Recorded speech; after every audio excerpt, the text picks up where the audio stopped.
Rowan Kincaid had been driving the Dalton Highway for 11 years, and he'd learned to respect the polar night. Not fear it exactly, but respect it the way you'd respect a wild animal that could turn on you if you stopped paying attention. The darkness up here wasn't like darkness anywhere else. It was thick, absolute, and it stretched on for weeks without a single glimpse of the sun.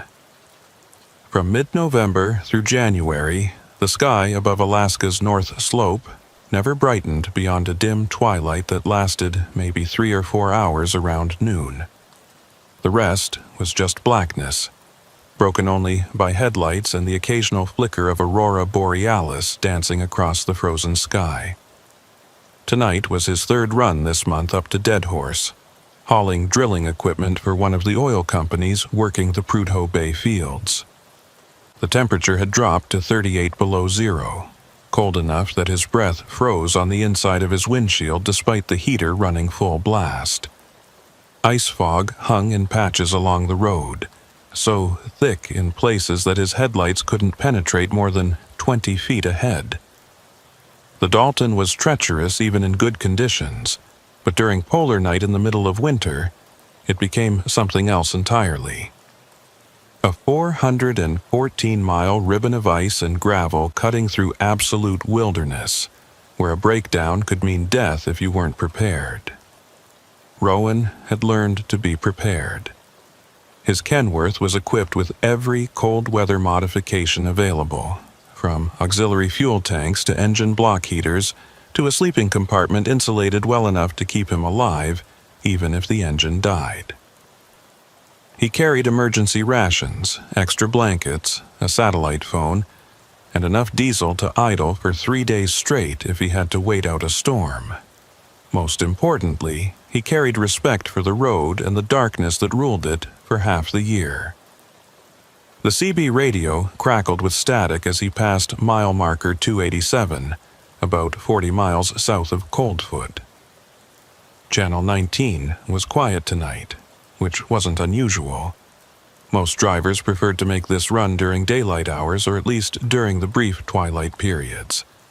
Running at midnight meant you were either crazy, desperate for the money, or experienced enough to know what you were doing.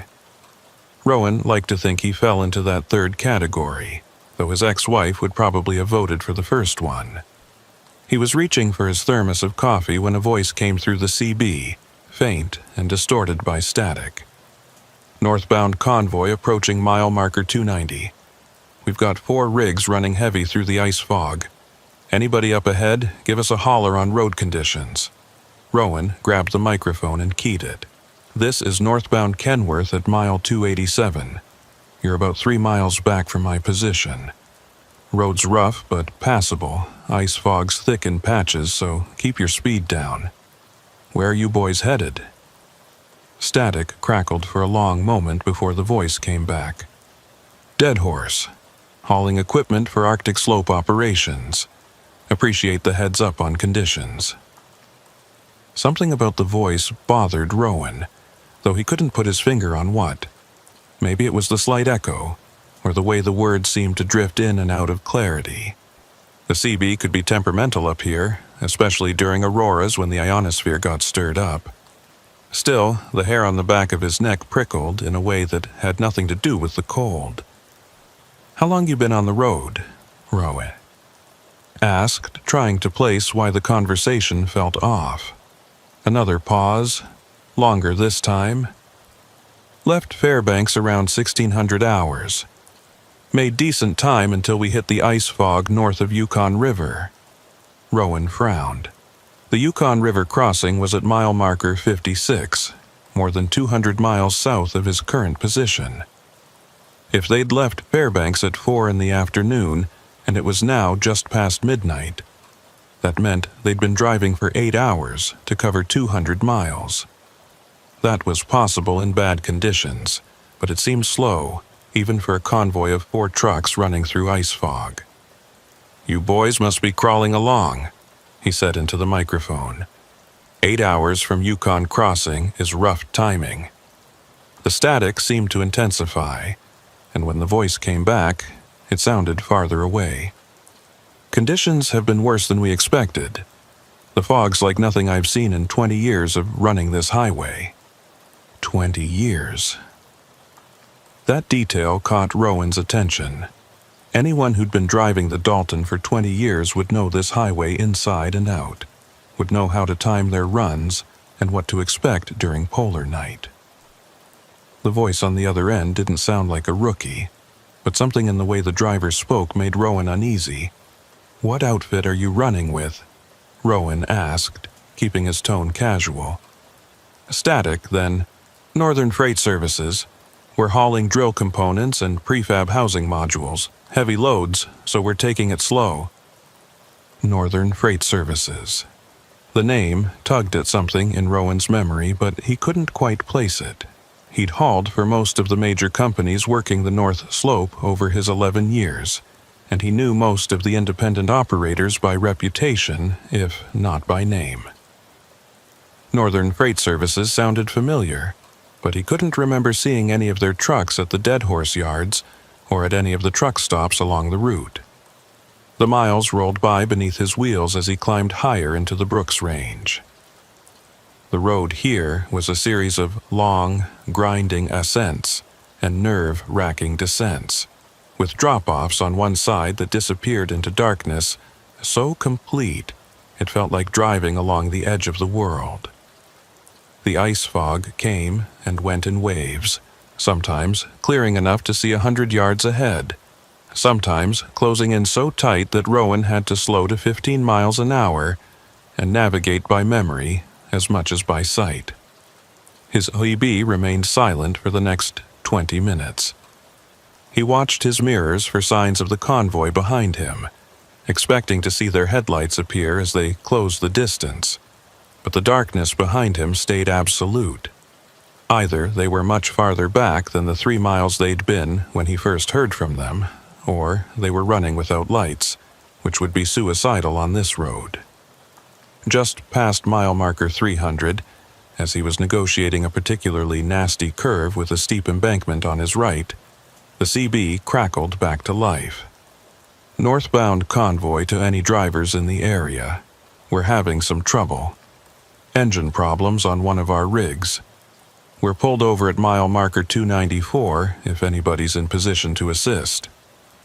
Rowan checked his GPS. Mile marker 294 was 6 miles behind him. He'd passed it maybe 10 minutes ago, and he hadn't seen any trucks pulled over. Of course, in the ice fog and darkness, it was possible to miss things. He'd known drivers to pass within 20 feet of a parked vehicle without seeing it if the fog was thick enough, and the parked truck's lights were off. But something about this situation was starting to feel very wrong. "Copy that," Rowan said into his microphone. "This is the Kenworth that was at 287. I'm at mile 300 now. What's the nature of your engine trouble?" The response came faster this time, and the voice sounded different. More urgent, almost desperate. "Fuel system's frozen up. We're losing power on rig number 3. Temperature's dropping fast and we can't keep the engines warm enough to prevent gelling." That made sense. At 38 below, diesel fuel could start to gel if it wasn't properly treated with anti-gel additives. Most experienced drivers knew to use winter blend fuel and additives during polar night, but mistakes happened. Still, for a convoy that supposedly had been running the Dalton for 20 years, it seemed like a rookie error. "You boys treating your fuel?" Rowan asked. "We treated it in Fairbanks, but something's wrong. The cold up here is worse than anything we planned for." Rowan's frown deepened. 38 below wasn't unusual for this stretch of the Dalton in December. Any driver with 20 years of experience would know that and would plan accordingly. The inconsistencies were piling up, and his instincts were screaming at him that something wasn't right. "What's your rig number?" Rowan asked. "And what's the name of your lead driver?" Static filled the silence for a long moment. When the voice came back, it had changed again. This time it sounded hollow, distant, like someone speaking from the bottom of a well. Lead driver is Einar Holt. Been running this route since before you were born, friend. We just need some help getting this rig started again. Einar Holt. The name hit Rowan like a physical blow. He knew that name. Every driver who'd worked the Dalton for more than a few years knew that name. Einar Holt had been a legend among Alaska truckers, a tough old Norwegian who'd made hundreds of runs up the Dalton back in the early days when the road was even more primitive and dangerous than it was now.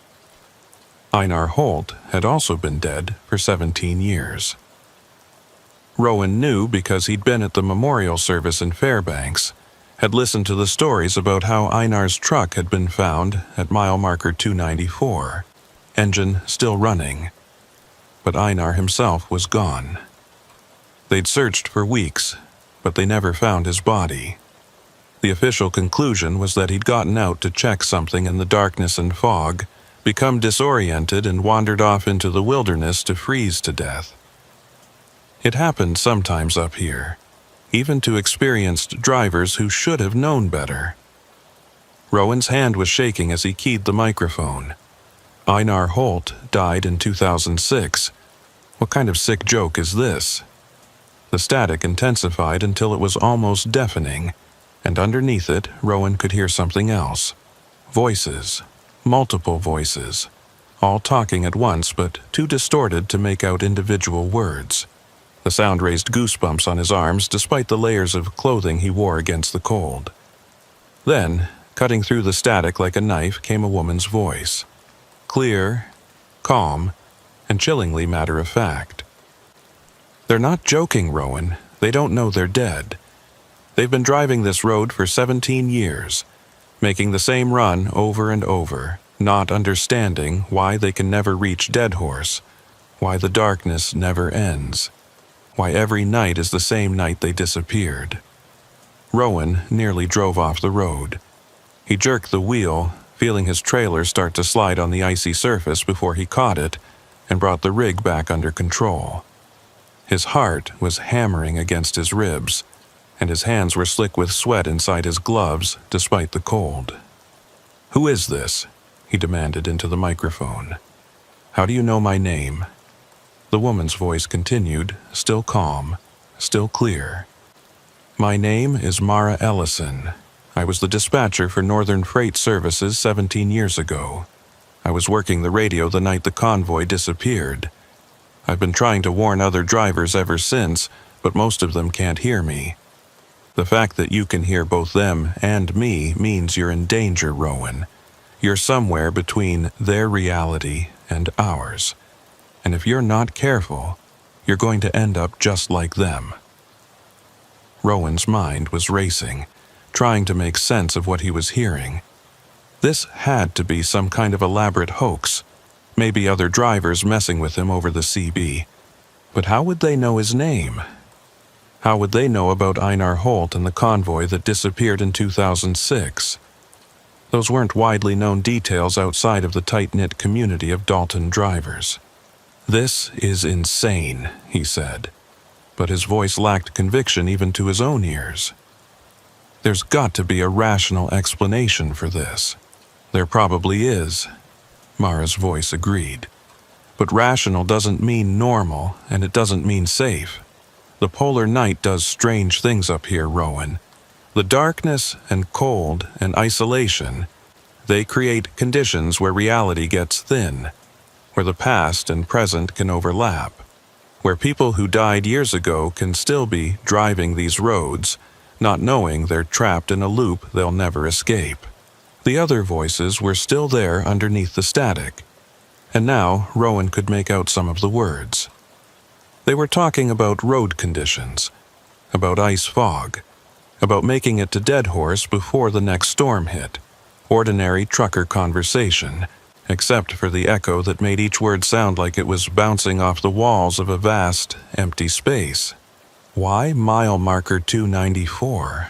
Rowan asked, trying to keep his voice steady. "Why there specifically?" "Because that's where it happened," Mara said. "That's where Einar and the other 3 drivers stopped because of engine trouble. That's where they got out of their trucks to try to fix the problem. And that's where something went wrong. The official report said they got disoriented in the ice fog and wandered off. But I was on the radio with them right up until the end, Rowan. I heard what they heard. There was something out there in the darkness with them. Something that shouldn't have been there. Rowan checked his mirrors again, and this time he saw them. 4 sets of headlights in the distance behind him, emerging from the ice fog like ghost ships sailing through mist. They were gaining on him, closing the distance faster than should have been possible for trucks hauling heavy loads on icy roads. "They're behind me," he said into the microphone. "I can see their lights." "Then you need to get ahead of them and stay ahead of them." Mara's voice took on an urgency that sent ice water through Rowan's veins. "Don't let them catch up to you. Don't stop if they ask for help. And whatever you do, don't pass mile marker 294 while they're near you. That's their point of anchor, the place where they're trapped. If you're too close to them when you pass that spot, you might get pulled into their loop with them." The headlights were definitely getting closer. Rowan could see them more clearly now in his mirrors. 4 sets of lights in a convoy formation, just like the voice on the radio had described. He pressed down on the accelerator, pushing his truck faster than was safe on the icy road, but he couldn't seem to increase the distance between himself and the pursuing convoy. "What happened to them?" he asked. "What was out there with them?" Mara's voice crackled with static. "I don't know. All I know is what I heard on the radio that night. Einar was talking about something moving in the fog, something that wasn't showing up on any of their headlights, but they could all see it. He said it looked like a person at first, someone walking along the road, but when they got closer they realized it wasn't human. The shape was wrong, the proportions were off, and then what? And then the screaming started, all 4 of them, all at once. It lasted maybe 10 seconds, and then silence. The trucks were still transmitting. I could hear their engines idling, but there was no one talking. I stayed on the radio all night, calling for them, but there was never any answer. By the time search and rescue reached the location the next morning, the trucks were found exactly where they'd stopped, engines still running, but all 4 drivers were gone. No footprints in the snow, no signs of struggle, nothing. Just empty trucks sitting on an empty road in the middle of nowhere. The convoy was close enough now that Rowan could make out details in his mirrors. The trucks looked old, older than they should have been. The headlights were the wrong style, the kind that hadn't been manufactured in 15 years. And there was something off about the way they moved, as if they weren't quite touching the road, as if they were gliding along just slightly above the icy surface. Rowan's GPS showed he was approaching mile marker 292, 2 miles from the anchor point where the original convoy had disappeared. The pursuing trucks were now less than a quarter mile behind him, and no matter how fast he pushed his rig, he couldn't seem to open up the distance between them. "I can't outrun them," he said into the microphone. "They're too close, and they're moving too fast." "Then you need to break the pattern," Mara's voice said. "They're locked into their route, repeating the same drive they made 17 years ago. If you do something they didn't do, something unexpected, you might be able to get out of sync with them." "Like what?" "I don't know. Stop before you reach 294. Turn around. Take one of the side access roads. Anything that breaks the pattern of driving straight through to where they disappeared."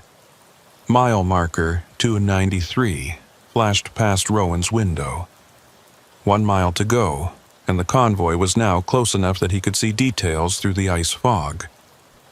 The lead truck was a Peterbilt, older model with chrome stacks and a paint scheme that hadn't been popular since the early 2000s.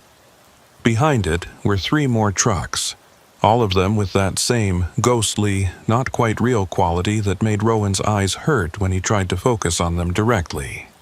There was a pullout ahead on the right side of the road. a small gravel area where trucks could stop to check their loads or wait out bad weather. Rowan made a split-second decision. He hit his brakes, feeling the anti-lock system pulse as the wheels fought for traction on the ice, and swung his truck toward the pullout. The rig slid sideways for a heart-stopping moment before the tires caught, and he managed to get the truck stopped in the gravel clearing. Behind him, the convoy kept coming. They didn't slow down, didn't deviate from their path. They simply continued past his position, their headlights cutting through the fog and darkness as they drove toward mile marker 294. Rowan watched them go, counting the seconds, waiting for them to disappear into the distance. But they didn't disappear. Instead, as they reached the area where mile marker 294 should have been, the trucks began to fade. Not all at once, but gradually, like someone was slowly turning down their brightness and solidity. Within 30 seconds, they were gone completely, leaving nothing but darkness and swirling ice fog where they had been. Rowan sat in his idling truck, hands gripping the steering wheel so tightly his knuckles ached, trying to process what he'd just witnessed. His rational mind insisted there had to be an explanation. Reflections, maybe. Heat mirages, though that seemed impossible in 38 below zero weather. Some kind of atmospheric phenomenon unique to polar night conditions. But he knew what he'd seen. And more importantly, he knew what he'd heard on the CB radio. "Mara," he said into the microphone, "are you still there?" Static answered him. Nothing more. He tried several different channels, but all of them were silent except for the hiss and crackle of empty airwaves. Whatever window had opened between his reality and that frozen moment from 17 years ago had apparently closed again. Rowan sat there for another 10 minutes, waiting for his heart rate to return to normal and his hands to stop shaking. The temperature in his cab had dropped despite the heater, and he realized he was soaked with sweat that was now freezing in the frigid air. He cranked the heat up higher and took several long swigs from his thermos of coffee, trying to warm himself from the inside. Eventually, he knew he had to make a decision. He could turn around and head back south, abandon this load and this run, and never drive the Dalton Highway again. Or he could continue north to Dead Horse, complete his delivery, and try to convince himself that what he'd just experienced was some kind of hallucination brought on by exhaustion and the psychological stress of driving through polar night darkness. In the end, it was professionalism that made the decision for him. He had a contract to fulfill, a load to deliver, and a reputation to maintain. More than that, he had 11 years of experience on this highway that told him the only thing more dangerous than completing the run was turning around and trying to drive it in reverse through the darkness and ice fog. He put his truck in gear and pulled back onto the highway, heading north. As he passed the area where mile marker 294 should have been, he kept his eyes straight ahead and his speed steady. There was nothing to see anyway. Just the narrow cone of his headlights cutting through the fog, the white line at the edge of the road, and the endless darkness that pressed in from all sides. But as he drove away from that spot, Rowan made himself a promise. Tomorrow, when he reached Dead Horse and had access to reliable internet, he was going to research Northern Freight Services and the convoy that disappeared in 2006. He was going to find out everything he could about Einar Holt and the other 3 drivers who had vanished into the polar night. And he was going to try to figure out what Mara Ellison had been trying to tell him about the thinness of reality during the long darkness. Because one thing was certain. What had just happened wasn't over. The convoy was still out there, still driving their endless loop through the frozen darkness, still searching for a destination they would never reach. And Rowan had a feeling that this wouldn't be the last time he encountered them on the long, lonely road through Alaska's winter night. The miles ahead stretched out into blackness, and somewhere in that darkness, 4 ghost trucks were still driving, still calling out on the CB radio, still looking for help that would never come. Rowan pressed the accelerator and drove on, counting the mile markers as they appeared and disappeared in his headlights, each one taking him farther from the haunted stretch of highway, but never quite far enough to forget what he had seen and heard.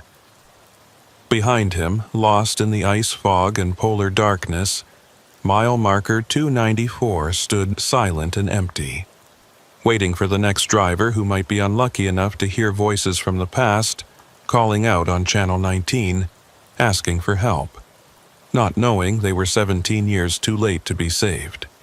Rowan didn't stop again until he reached the truck yard at Coldfoot, 43 miles north of where he'd encountered the ghost convoy.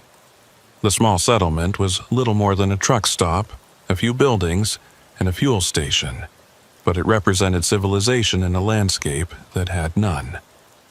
He pulled into the lot at 3 a.m, his hands still trembling slightly on the steering wheel, and sat in his idling cab trying to decide what to do next. The smart thing would be to fuel up, grab some coffee, and continue north to Dead Horse. Finish the job, collect his pay, and put this night behind him. But the researcher in him, the part that had always been curious about the stories and legends that accumulated around remote highways, wouldn't let it go. He needed to know more about what had happened at mile marker 294 17 years ago. The truck stop was nearly empty at this hour. Just 2 other rigs parked in the lot, their engines idling to keep the cabs warm in the brutal cold. Rowan topped off his fuel tanks and headed inside, grateful for the blast of overheated air that hit him when he opened the door. The interior was what you'd expect from a Coldfoot truck stop. Worn linoleum floors, fluorescent lights that hummed and flickered, a coffee station that looked like it had been there since the highway was built, and a small restaurant area with red vinyl booths.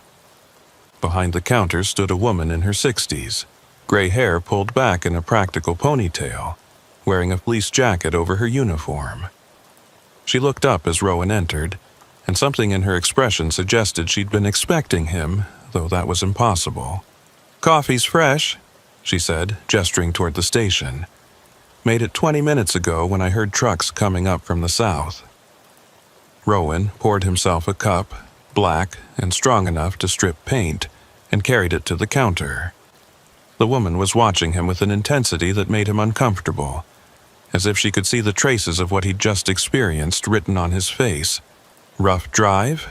she asked. "You could say that," Rowan replied, keeping his voice neutral. "Ice fog's thick south of here." The woman nodded slowly. "Ice fog, right. That what you're calling it?" Rowan felt his stomach tighten. "What else would I call it?" She leaned forward slightly, lowering her voice even though they were the only people in the building besides a trucker asleep in one of the booths. "Son, I've been working this truck stop for 32 years. I've seen every kind of weather and road condition you can imagine. But I've also seen the look you've got on your face right now. That's not the look of someone who just drove through some fog. That's the look of someone who saw something they can't explain." Rowan took a long drink of his coffee, buying time to think. Part of him wanted to unload the whole story on her, to tell someone what had happened, and see if they believed him. But another part, the cautious part that had kept him alive through 11 years of dangerous driving, warned him to keep his mouth shut. The woman made the decision for him. "You passed mile marker 294 tonight, didn't you? Around midnight, maybe a little after?" The coffee cup froze halfway to Rowan's lips. "How did you know that?" "Because you're not the first driver to come through here with that look on their face. And you won't be the last." She glanced toward the sleeping trucker in the booth, making sure he was still out, then continued in an even lower voice. "Every few months, maybe 3 or 4 times a year, someone drives through here in the middle of the night looking like they've seen a ghost. And when I ask them about it, when I really push them, they all tell me the same story. They heard voices on the CB, they saw lights behind them that shouldn't have been there. And they encountered something at or near mile marker 294 that they can't explain." Rowan set his cup down carefully on the counter. Did any of them mention Einar Holt? The woman's expression shifted, and for a moment something that looked like grief passed across her features. Most of them did. Einar was my brother-in-law, married to my sister for 23 years before he disappeared. She never recovered from losing him like that, not knowing what happened, not having a body to bury. She passed away 6 years ago, still wondering where he'd gone. "I'm sorry," Rowan said, and meant it. The voice on my CB tonight said it was Einar, said he'd been running this route for years. I thought someone was messing with me until they mentioned Northern Freight Services. The woman's eyes widened slightly. That's the detail that most of them don't know. Northern Freight Services went out of business 15 years ago, not long after Einar and the others disappeared. There's no reason anyone would know that name unless they were involved with the company or they actually heard it from someone who was. There was another voice, Rowan continued, his words coming faster now that he'd started. A woman named Mara Ellison. She said she was the dispatcher that night. She warned me not to let the convoy catch up to me, not to be near mile marker 294 when they reached it. The woman straightened up, her hand going to her throat. Mara. God, I haven't heard that name in years. She worked dispatch for Northern Freight, handled all their radio communications. After the convoy disappeared, she quit the industry entirely. Couldn't handle being on the radio anymore, knowing the last voices she'd heard were those drivers calling for help. Is she still alive? Rowan asked. Still in Alaska? Far as I know, she moved down to Fairbanks about 10 years ago. Runs a small repair shop near the airport, but she doesn't talk about what happened that night. I tried to get her to tell me once, for my sister's sake, but she shut down completely, said there were some things that were better left in the darkness where they belonged. Rowan pulled out his phone and made a note of the name and location. He'd be passing through Fairbanks on his way back south. Maybe if he could talk to Mara in person, he could get some answers about what had really happened at mile marker 294 and why it seemed to be happening again. What do you think is out there? He asked the woman. What do you think happened to your brother-in-law? She was quiet for a long moment, staring past Rowan toward the windows that looked out on the frozen darkness. I think the polar night does something to this place. The darkness isn't natural, you know. Not darkness that lasts for months at a time. Human beings aren't meant to live in that. We're not meant to drive through it. And I think sometimes, when the conditions are just right and the darkness is at its deepest, reality gets thin up here. Things that should stay separate start to overlap. The past bleeds into the present. The dead don't always stay buried. That sounds like superstition, Rowan said, but his voice lacked conviction. Does it? The woman met his eyes. You tell me what you saw tonight and then tell me it's superstition. You heard voices on your radio that shouldn't be there. You saw trucks that disappeared 17 years ago. You talked to a woman who quit the industry a decade ago and moved away from this highway. That sound like superstition to you, or does it sound like something else? Rowan didn't have an answer for that. He finished his coffee in silence, paid for his fuel, and headed back out into the cold. As he was opening his truck door, the woman called out to him from the doorway of the truck stop. Hey, one more thing. He turned back to face her. If you do manage to track down Mara Ellison, if she actually agrees to talk to you about that night, you tell her something for me. Tell her that Sarah Kincaid says it wasn't her fault. Tell her that my sister never blamed her for what happened, and neither do I. Sometimes things happen in this darkness that are beyond anyone's control. Kincaid, Rowan repeated. Any relation to, you're a Kincaid with an E, the woman said. I'm a Kincaid with an I. Different spelling, probably no relation. But maybe not coincidence that you're the one who encountered them tonight. This highway has a way of connecting people in unexpected ways. Rowan climbed back into his cab and sat there for a moment, letting the heater warm him and thinking about what Sarah Kincaid had said. The idea that the highway itself might have some kind of consciousness, some ability to create connections between past and present, living and dead, seemed insane. But then again, everything about the last few hours had seemed insane. He pulled back onto the Dalton Highway and continued north toward Dead Horse. The ice fog had cleared somewhat, and visibility improved as he climbed higher into the Brooks Range. The darkness was absolute now, with no moon and only the faint glow of Aurora Borealis providing any light beyond his headlights. The road wound through mountain passes and across frozen rivers, each mile taking him deeper into one of the most remote and hostile environments on Earth. His CB radio crackled occasionally with static, but no voices came through. He kept it tuned to Channel 19, half hoping and half dreading that he might hear from the convoy again. But the airwaves remained silent except for the hiss and pop of electromagnetic interference. Around 5 in the morning, as he was approaching the Atagun Pass, the highest point on the Dalton Highway, his CB suddenly came to life with a burst of clear transmission. "Any northbound drivers? This is southbound at Atagun. Roads clear over the pass, but winds picking up. Might want to secure your load before you start the climb."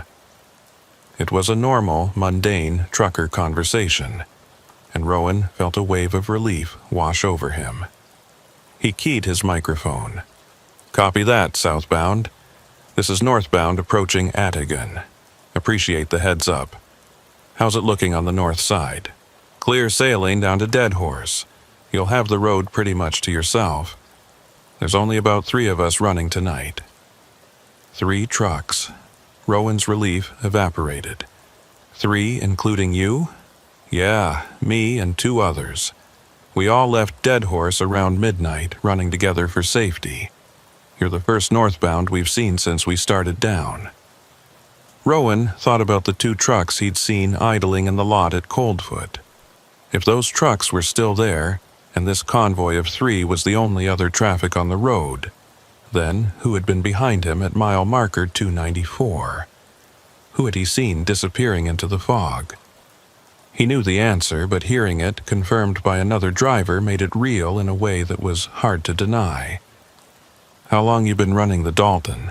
Rowan asked, trying to keep his voice casual. 8 years. Why? "You ever hear anything weird on the CB?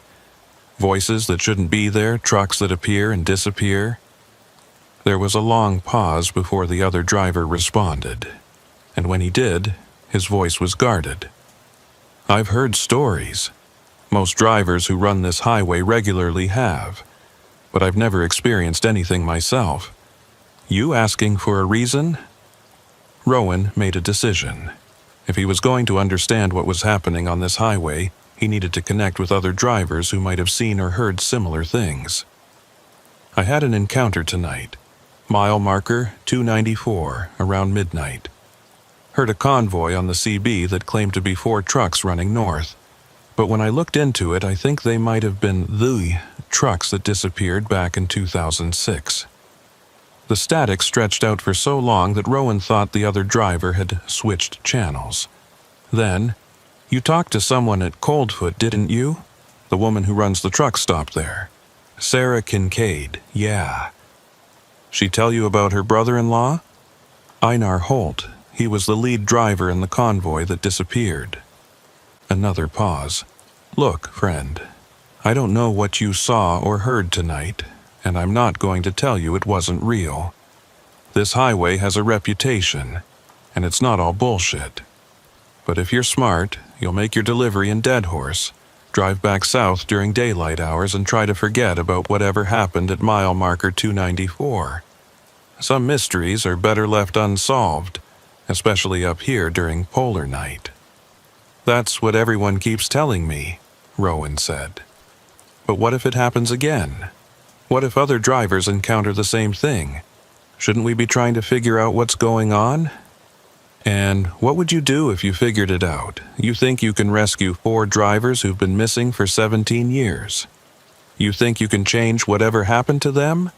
All you'll do is drive yourself crazy, trying to make sense of something that doesn't fit into any rational framework. The other driver had a point, but Rowan couldn't let it go. There was a dispatcher named Mara Ellison. She was on the radio with them when they disappeared. She's living in Fairbanks now. I'm going to try to talk to her when I head back south. Good luck with that. I heard she won't talk about it with anyone. Maybe she will if I tell her I heard the same things she heard. Maybe she needs to know she's not the only one who experienced it. The southbound driver sighed. You're going to do what you're going to do. But I'll tell you this. Every driver who gets too curious about the strange things that happen on this highway ends up one of two ways. Either they quit driving it entirely, or they become part of the stories themselves. You think about which one of those you want to be. The transmission ended, and the CB fell silent again. Rowan crested Adigun Pass and began the long descent toward the north slope. Below him, stretching out to the horizon, was a vast plain of darkness broken only by the occasional lights of oil facilities. Dead Horse was still 80 miles away, but he could already see the glow of the industrial complex on the northern horizon. He thought about what the southbound driver had said, about mysteries being better left unsolved, about the danger of getting too curious. But Rowan had never been good at leaving questions unanswered. It was one of the things his ex-wife had complained about, his need to understand everything, to dig into problems until he found their roots. And this was a problem that went deeper than just a strange experience on a dark highway. 4 men had disappeared 17 years ago, leaving behind families who never got closure. A dispatcher had been traumatized by whatever she'd heard on the radio that night. And now, apparently, other drivers were encountering the same phenomenon, hearing the same voices, seeing the same impossible trucks. If there was any chance of understanding what was happening, any possibility of finding answers that might bring peace to the families of the missing drivers or prevent future incidents, then Rowan felt obligated to pursue it. Even if it meant driving himself crazy, even if it meant becoming part of the stories that other drivers whispered about late at night. The lights of Dead Horse grew brighter as he approached. The settlement was less a town than an industrial camp, a collection of buildings and equipment yards serving the oil fields of Prudhoe Bay. There was no permanent civilian population, just rotating shifts of workers and the occasional trucker making deliveries. It was as far north as you could drive in North America, the literal end of the road. Rowan made his delivery just after 7 in the morning, as the sky was beginning to show the first hints of the brief twilight that passed for daylight this far north in December. He had a few hours to rest before he needed to start the long drive back south, and he spent that time in his sleeper berth trying to catch some sleep while his mind raced with questions. He dreamed of ice fog and phantom headlights, of voices on the radio calling out for help, of trucks that drove endlessly through darkness without ever reaching their destination. In his dream, he was outside his truck at mile marker 294, standing on the frozen road while the aurora borealis danced overhead in shades of green and purple. The convoy approached from the south, 4 trucks running together, their headlights cutting through the fog. As they drew closer, Rowan could see the drivers through the windshields. Einar Holt in the lead truck, his weathered face set in concentration as he navigated the treacherous road. 3 other men in the trucks behind him, all of them focused on driving, all of them unaware that they were dead, that they'd been dead for 17 years. The trucks passed Rowan without slowing, and as the last one went by, the driver turned to look at him. Their eyes met for just a moment, and in that moment Rowan saw something that chilled him more than the Arctic cold. The driver knew. He knew he was dead. He knew he was trapped. And the expression on his face was one of pure, desperate terror. Rowan woke with a gasp, his heart pounding, his sleeping bag soaked with sweat despite the cold. He checked his watch and found that he'd been asleep for less than an hour, but it felt like he'd been dreaming for days. The image of that driver's face, the knowledge and terror in his eyes, was burned into Rowan's memory. He couldn't stay in Deadhorse.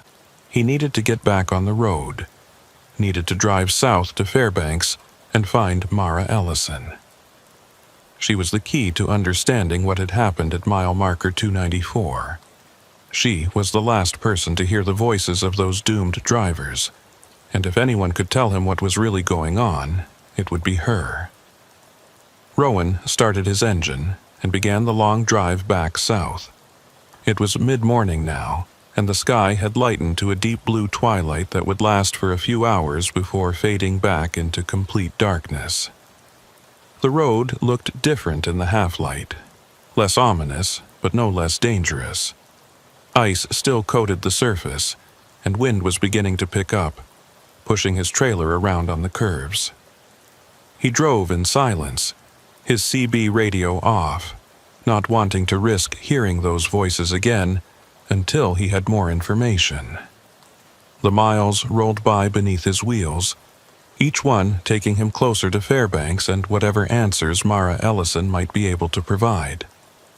As he approached mile marker 294 from the north, around 2 in the afternoon, Rowan slowed his truck and pulled over onto the shoulder. He needed to see the place in daylight, needed to understand what made this particular spot so significant. The twilight was beginning to fade, but there was still enough light to see the surrounding area. There was nothing remarkable about it. Just another stretch of the Dalton Highway, with ice-covered pavement and snowbanks on either side. No buildings, no landmarks, nothing that would distinguish it from any other mile of the 400-mile road. But as Rowan sat there in his idling truck, watching the light fade and the darkness return, he felt something. A presence, a wrongness, a sense that this place existed slightly out of phase with the rest of reality, as if the fabric of the world had been torn here and never properly healed. He pulled out his phone and took several photographs of the area, knowing they probably wouldn't show anything unusual, but feeling compelled to document it anyway. Then he got back on the road and continued south, driving faster now, eager to put distance between himself and that haunted stretch of highway. By the time he reached Coldfoot for his second fuel stop, full darkness had returned. Sarah Kincaid was still behind the counter, working what must have been a double shift. She looked up as he entered, and something in her expression suggested she'd expected him to come back. "You going to see her?" she asked without preamble. "Mara Ellison, yeah. I need to know what she heard that night." Sarah nodded slowly. "When you talk to her, you be gentle. What happened broke something in her. She's put her life back together since then, but it's a fragile thing. Don't go digging up the past unless you're prepared to deal with what you find." "I'll be careful," Rowan promised. "But I have to know. I have to understand what's happening out there." "Understanding and accepting are two different things," Sarah said. "You might find that the truth is worse than not knowing." Rowan thought about the dream he'd had, about the terror in that driver's eyes. "I'll take that risk." He drove through the night toward Fairbanks, the city lights growing brighter on the southern horizon as he descended from the Brooks Range. Somewhere behind him, mile marker 294 sat in the frozen darkness. And somewhere in that darkness, 4 trucks were still driving, still searching for a destination they would never reach, still calling out on the radio for help that was 17 years too late. Rowan reached Fairbanks just before dawn on his second day without real sleep. The city lights felt almost aggressive after so many hours in the polar darkness, and he had to squint against the brightness of the streetlights and storefront signs. He found a truck stop on the south side of town, parked his rig, and spent an hour in the shower trying to wash away the exhaustion and the lingering sense of wrongness that had followed him down from the north slope. He'd called ahead to the repair shop that Sarah Kincaid had mentioned, and a recorded message told him they opened at 8 in the morning. That gave him 2 hours to grab breakfast and figure out what he was going to say to a woman who'd spent 17 years trying to forget the worst night of her life. The diner attached to the truck stop was busy with the morning shift change from the nearby military base. Rowan sat in a booth by the window, drinking coffee that was better than anything he'd had at Coldfoot, and watched the sky gradually lighten from black to deep blue to the pale gray that passed for daylight this far north in December. The sun wouldn't actually rise for another few weeks, but the extended twilight was a welcome change from the absolute darkness of the highway. At 7:45, he drove his truck to the address Sarah had given him.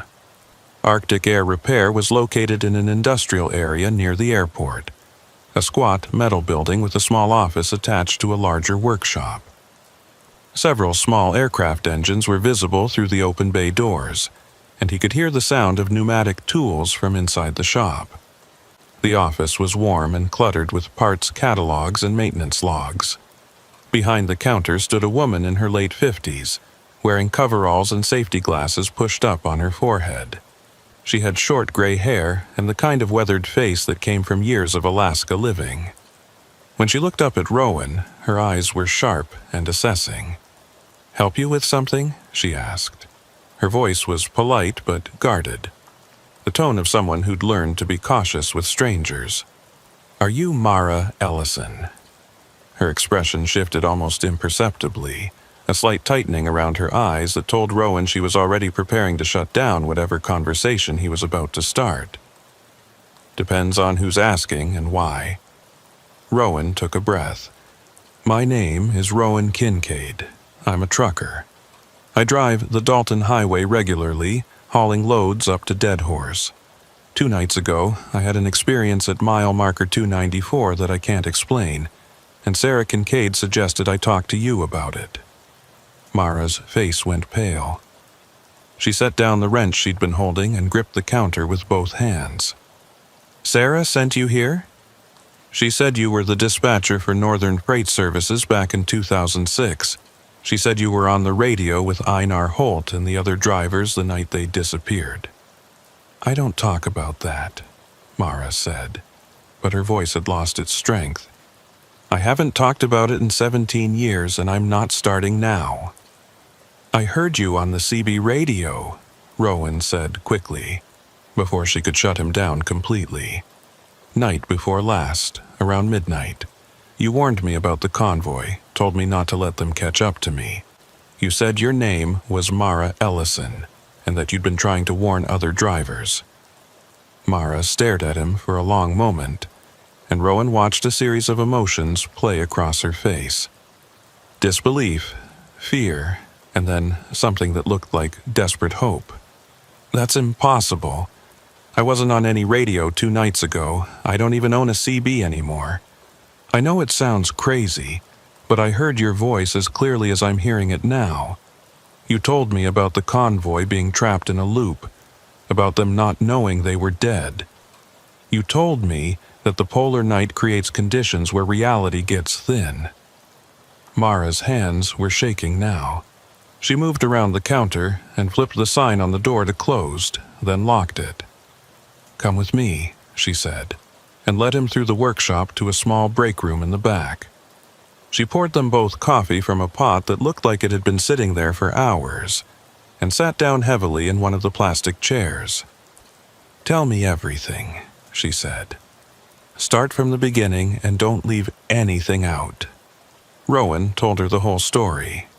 The voices on the CB, the convoy that appeared behind him, Einar Holt's name, her warning, the way the trucks had faded away at mile marker 294. He told her about his stop at Coldfoot and his conversation with Sarah Kincaid, about the other drivers who'd reported similar experiences. When he finished, Mara was staring into her coffee cup, her jaw clenched tight. "What I'm about to tell you," she said finally, "I've never told anyone. Not the police, not the investigators, not even Sarah. because if I'd told them the truth, they would have thought I was insane. Hell, I thought I was insane for years afterward. She took a long drink of coffee and continued. That night in 2006, I was working dispatch from the Northern Freight Office in Fairbanks. It was December 15th, polar night, and we had a convoy of 4 trucks running north to Deadhorse. Einar Holt was the lead driver, and he had 3 others with him. They'd left Fairbanks around 4 in the afternoon, planning to make Deadhorse by early morning. Rowan nodded, encouraging her to continue. Everything was routine for the first few hours. They checked in at regular intervals, reported road conditions, the usual stuff. But around midnight, when they were approaching mile marker 294, Einar came on the radio and said they were having engine trouble. One of the trucks was losing power, and they were going to pull over to check it out. "That's what I heard on my CB," Rowan said. Almost word for word. Maris's hands tightened around her coffee cup. "I told them to be careful, to stick together, to call back if they needed me to send help. Then there was silence for maybe 10 minutes. I wasn't worried at first. Engine trouble takes time to diagnose, and they were experienced drivers who knew what they were doing." She paused, and Rowan could see her struggling with what came next. Then Einar came back on the radio, and his voice was different, scared. He said there was something moving in the ice fog around the trucks. At first, they thought it was another driver who'd stopped to help, but when they shined their flashlights on it, they realized it wasn't human. He said the shape was wrong. The proportions were off, like someone had built a person but didn't quite get the details right. The hair on Rowan's arm stood up. "What did you tell them?" "I told them to get back in their trucks and get out of there. But Einar said the thing was between them and their cabs. He said it was just standing there in the fog, not moving, but they couldn't get past it. And then one of the other drivers, a kid named Bryson, he started shouting that there were more of them, that they were surrounded." Mara's voice had dropped to barely above a whisper. "I was shouting into the radio, telling them to run, to get to their trucks any way they could. But then I heard this sound. It came through the radio so clearly that I felt it in my bones. It was like wind and static and something else, something that sounded almost like words, but in a language I didn't recognize. And underneath it all was this tone, this low frequency that made my head hurt and my vision blur." She stopped and took several deep breaths before continuing. "The drivers were screaming, all 4 of them at once. I could hear them clearly even over that other sound. It lasted maybe 10 seconds, and then everything went silent. The trucks were still transmitting. I could hear the engines idling, but there was no one talking. I stayed on the radio all night, calling for them, begging them to answer. But there was nothing." Rowan felt cold, despite the warmth of the break room. "The search teams found the trucks the next morning?" "Yeah, all 4 of them parked on the shoulder at mile marker 294, engines still running, doors open, but no sign of the drivers. No footprints in the snow except the ones leading from the trucks to where they'd been standing. It was like they just vanished into thin air." Mara looked up at Rowan with haunted eyes. "But that's not the strangest part." "What's the strangest part?" "The strangest part is that I heard them again. 3 months later, I was still working dispatch, even though I probably shouldn't have been. It was around 3 in the morning, and I was monitoring the radio out of habit more than anything else. And then I heard Einar's voice, clear as day, saying they were approaching mile marker 290 with 4 rigs running heavy through the ice fog." Rowan's stomach dropped. "The same transmission you heard the first night?" "Not exactly the same, but close enough. It was like he was making the same run, having the same conversation, heading toward the same destination. I tried to respond, tried to warn him about what was going to happen, but he couldn't hear me. Or maybe he could hear me, but I was the one out of time, trying to send a message backward to a moment that had already happened. "You warned me," Rowan said. "I heard you on my CB 2 nights ago. You told me not to let them catch up to me." Mara shook her head slowly. "I didn't transmit anything 2 nights ago. But that doesn't mean you didn't hear me. Time works differently at mile marker 294. The past and present overlap there. I think when I tried to warn Einar all those years ago, when I was shouting into the radio trying to save him, my voice somehow got caught in that place. And now, when conditions are right, when another driver passes through at the right time, they can hear the warnings I was sending back then." "That's insane," Rowan said. But he was thinking about the dream he'd had in Dead Horse, about the driver who'd looked at him with knowing terror in his eyes. "But it's the only explanation that fits what I experienced." "I've thought about it for 17 years, Mara said. Tried to make sense of it using every framework I could think of. Science, religion, folklore, psychology. The only conclusion I keep coming back to is that there are places in the world where the normal rules don't apply, where the darkness and isolation and extreme conditions create weak spots in reality. And mile marker 294 is one of those places." "What do you think happened to them?" Rowan asked. "Where did they go?" "I don't know. But I'll tell you what I think.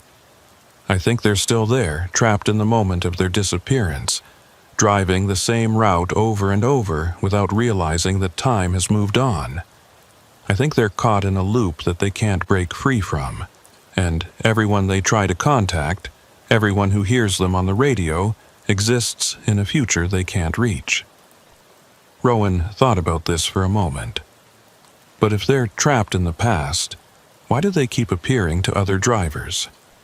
Why do people keep encountering them? "Because the loop isn't perfect," Mara said. "It's degrading, breaking down, and every time it cycles through, it bleeds over a little more into our present. That's why more drivers have been reporting encounters in recent years. The barrier between their time and ours is getting thinner. Is there any way to help them? To break the loop?" Mara was quiet for a long time. When she finally spoke, her voice was heavy with regret. "I don't know. I've thought about it constantly, wondering if there was something I could have done differently, some way I could have saved them. But the truth is, I don't think anyone can help them now. They're beyond our reach, trapped in a moment that keeps repeating, and the only thing we can do is try to make sure it doesn't happen to anyone else. How do we do that? By warning other drivers. By making sure people know that mile marker 294 is dangerous, especially during polar night when the conditions are right for the past to bleed through. By telling them that if they hear voices on the CB claiming to be a convoy, if they see lights behind them that don't behave the way normal headlights should, they need to get away from that area as fast as they can." Rowan pulled out his phone and showed Mara the photographs he'd taken of mile marker 294. "Does anything about this location look significant to you? Any reason why it would be a weak spot?"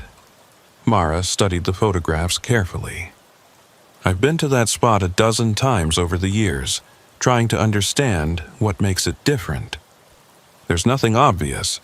No ancient burial grounds, no history of accidents or deaths before 2006. It's just another mile of highway through the Brooks Range. But you think the polar night has something to do with it?" "I think the polar night creates the conditions, but there has to be something else. Some combination of factors that only comes together in that specific location at that specific time. The darkness, the cold, the isolation, the magnetic fields from the aurora, something in the geology of the area. All of it working together to create a place where reality is thinner than it should be." She handed the phone back to Rowan. "You know what the worst part is? Knowing that Einar and the others might still be conscious in there. They might be aware that they're trapped, aware that they keep making the same drive over and over, but unable to break free or to understand what's happened to them. That's the nightmare that keeps me awake at night.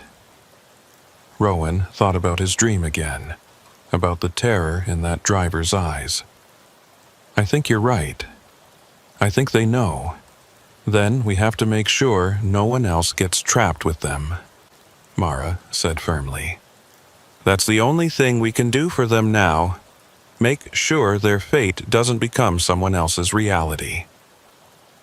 They talked for another hour, comparing notes on what Rowan had experienced and what Mara had heard that night in 2006. The details matched too closely to be coincidence, and by the end of the conversation, both of them were convinced that something genuinely inexplicable was happening at mile marker 294. As Rowan was getting ready to leave, Mara stopped him at the door. One more thing. If you keep driving the Dalton, if you pass through that area again during polar night, be careful. The fact that you heard both the convoy and my warning means you're sensitive to whatever's happening there. That makes you more vulnerable than other drivers.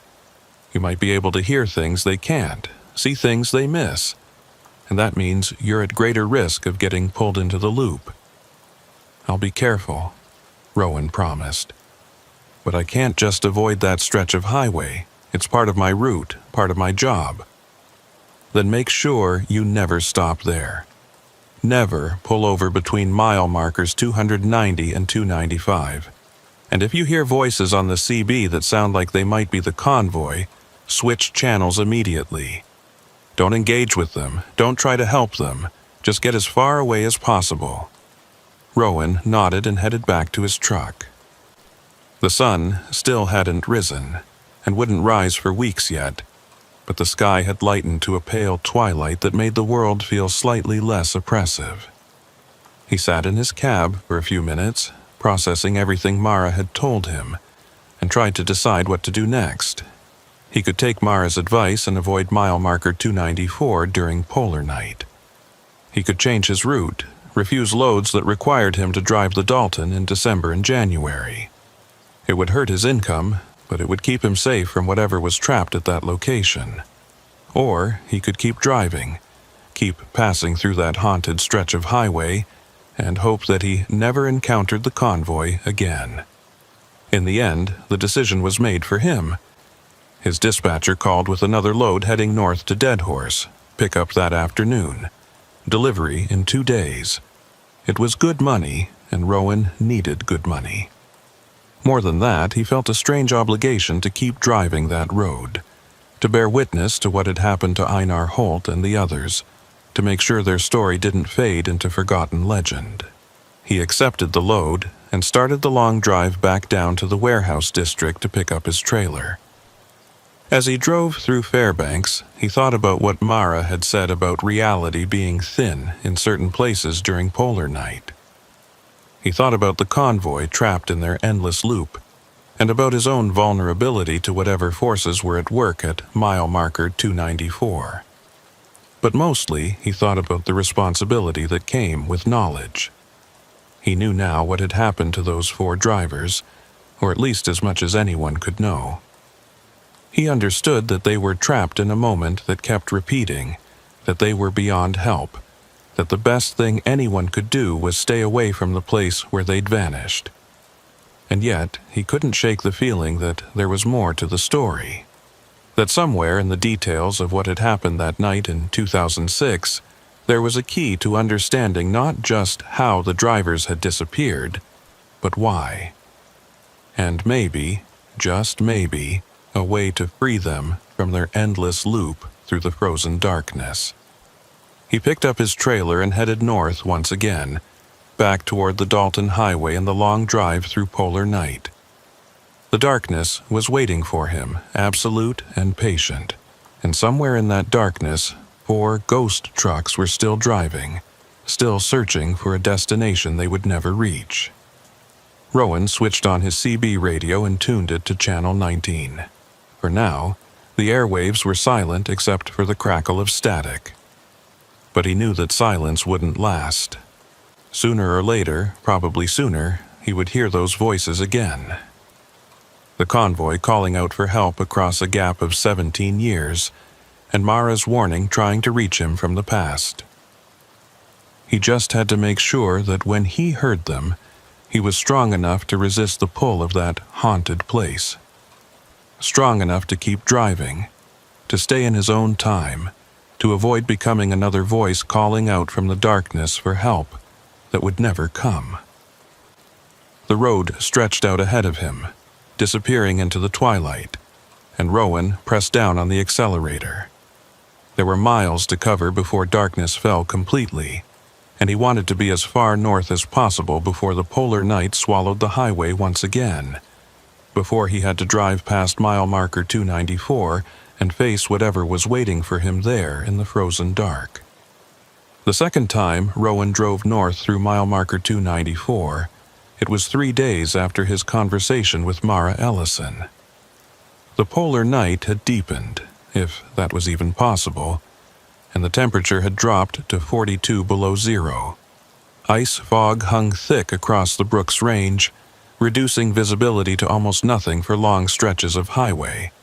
It was the kind of night when smart drivers stayed in Fairbanks and waited for better conditions.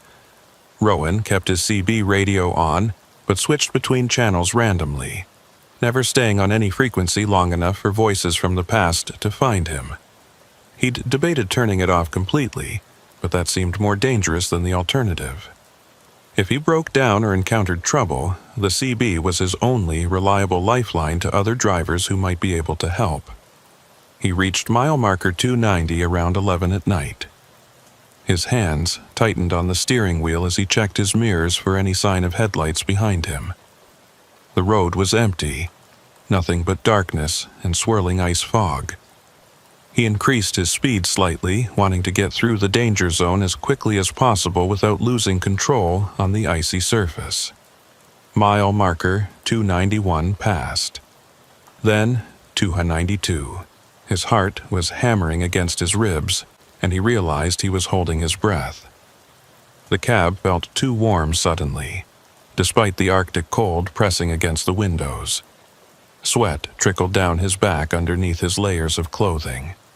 At mile marker 293, his CB crackled to life.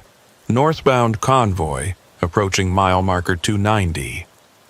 It was Einar Holt's voice, the same transmission Rowan had heard on his first encounter. But this time he didn't respond. He reached for the CB and switched it off completely, cutting the voice off mid-sentence. The sudden silence in the cab was almost worse than the static. Mile marker 294 appeared in his headlights. Rowan kept his foot steady on the accelerator, his eyes fixed on the road ahead, refusing to look in his mirrors. He could feel something, though, a presence pressing against the back of his truck, a weight that had nothing to do with the cargo in his trailer. The temperature inside the cab dropped suddenly, and his breath came out in white clouds despite the heater running at full blast. Then he was past it. Mile marker 295 flashed by, and the oppressive feeling lifted as abruptly as it had arrived. The temperature in the cab returned to normal, and Rowan let out a breath he hadn't realized he'd been holding. He'd made it through. He'd resisted the pull of that haunted place and stayed in his own time. But the relief lasted only a few seconds. In his mirror, he saw them. 4 sets of headlights much closer than they should have been. The convoy had somehow caught up to him despite his speed, despite the fact that they shouldn't exist in his present moment at all. They were maintaining a steady distance of maybe a quarter mile behind him, matching his speed exactly, following him north into the darkness. Rowan's first instinct was to accelerate, to try to outrun them. But something stopped him. Maybe it was curiosity, or maybe it was the same sense of obligation that had brought him back to this highway in the first place. Instead of speeding up, he maintained his current pace and watched the ghost trucks in his mirrors. They stayed with him for the next 40 miles, never getting closer, never falling back. Just 4 sets of headlights maintaining perfect formation, driving through the polar night toward a destination they would never reach. Rowan found himself thinking about the drivers trapped in those trucks. Einar Holt and the 3 others whose names he'd never learned. Were they aware of him? Did they know they were following a living driver through the darkness? Or were they too lost in their own loop to notice anything outside of it? Around mile marker 35, the convoy began to fade. The headlights grew dimmer, less substantial, until they looked more like reflections on ice than actual lights. By mile marker 340, they were gone completely, leaving Rowan alone on the highway once again. He drove the rest of the way to Dead Horse in silence, his CB still switched off, his mind churning with questions he couldn't answer. He'd escaped the pull of mile marker 294, but the convoy had still found him. They'd followed him for 40 miles beyond their anchor point, which according to Mara's theory shouldn't have been possible. Either the loop was expanding, or the rules that governed it were more complex than anyone had understood. After making his delivery in Dead Horse, Rowan tried to sleep but found it impossible. Every time he closed his eyes, he saw those headlights in his mirrors, following him through the darkness. He kept thinking about what Mara had said about being sensitive to the phenomenon, about being at greater risk of getting pulled into the loop. Maybe his first encounter had created some kind of connection between him and the trapped convoy. Maybe they could sense him now, could find him anywhere on the Dalton Highway regardless of time or distance. The drive back south began in the late afternoon twilight. Rowan had planned his timing carefully, hoping to pass through mile marker 294 during the few hours of dim daylight. He figured that whatever forces were at work there might be weaker when the darkness wasn't absolute. It was a theory without any evidence to support it, but it made him feel slightly more in control of the situation. As he approached the Brooks Range from the north, he noticed something strange about the sky. The aurora borealis was visible even in the twilight, which was unusual. Great sheets of green and purple light rippled across the heavens, brighter and more active than he'd ever seen them. The radio in his truck picked up heavy static from the electromagnetic interference, and his GPS flickered in and out of signal. Mile marker 295 came into view around 4 in the afternoon. The twilight was already beginning to fade, darkness creeping back across the landscape like a tide. Rowan kept his speed steady and his eyes on the road. He'd decided to keep his CB radio off for this passage, not wanting to risk hearing anything that might distract him or pull him into engagement with the convoy. But as he passed mile marker 294, heading south this time, something happened that no amount of preparation could have prevented. His truck died. Not the engine sputtering or failing gradually, but a complete and instantaneous shutdown. The engine cut out. The lights went dark. The heater stopped blowing. Even his dashboard instruments went dead. The truck coasted to a stop right at mile marker 294, momentum carrying it onto the shoulder before the wheels locked up on the icy surface. Rowan sat in the sudden silence and darkness, his breath coming in short gasps. This wasn't mechanical failure. This was something else. Something that had reached out from that haunted place and dragged him to a stop at the exact location where 4 drivers had disappeared 17 years ago. He tried the ignition. Nothing. Tried his phone. Dead. Tried his emergency flashlight. The batteries were fresh, but it wouldn't turn on. Every piece of electrical equipment in his truck had been drained of power simultaneously. Outside, the twilight had faded to full darkness.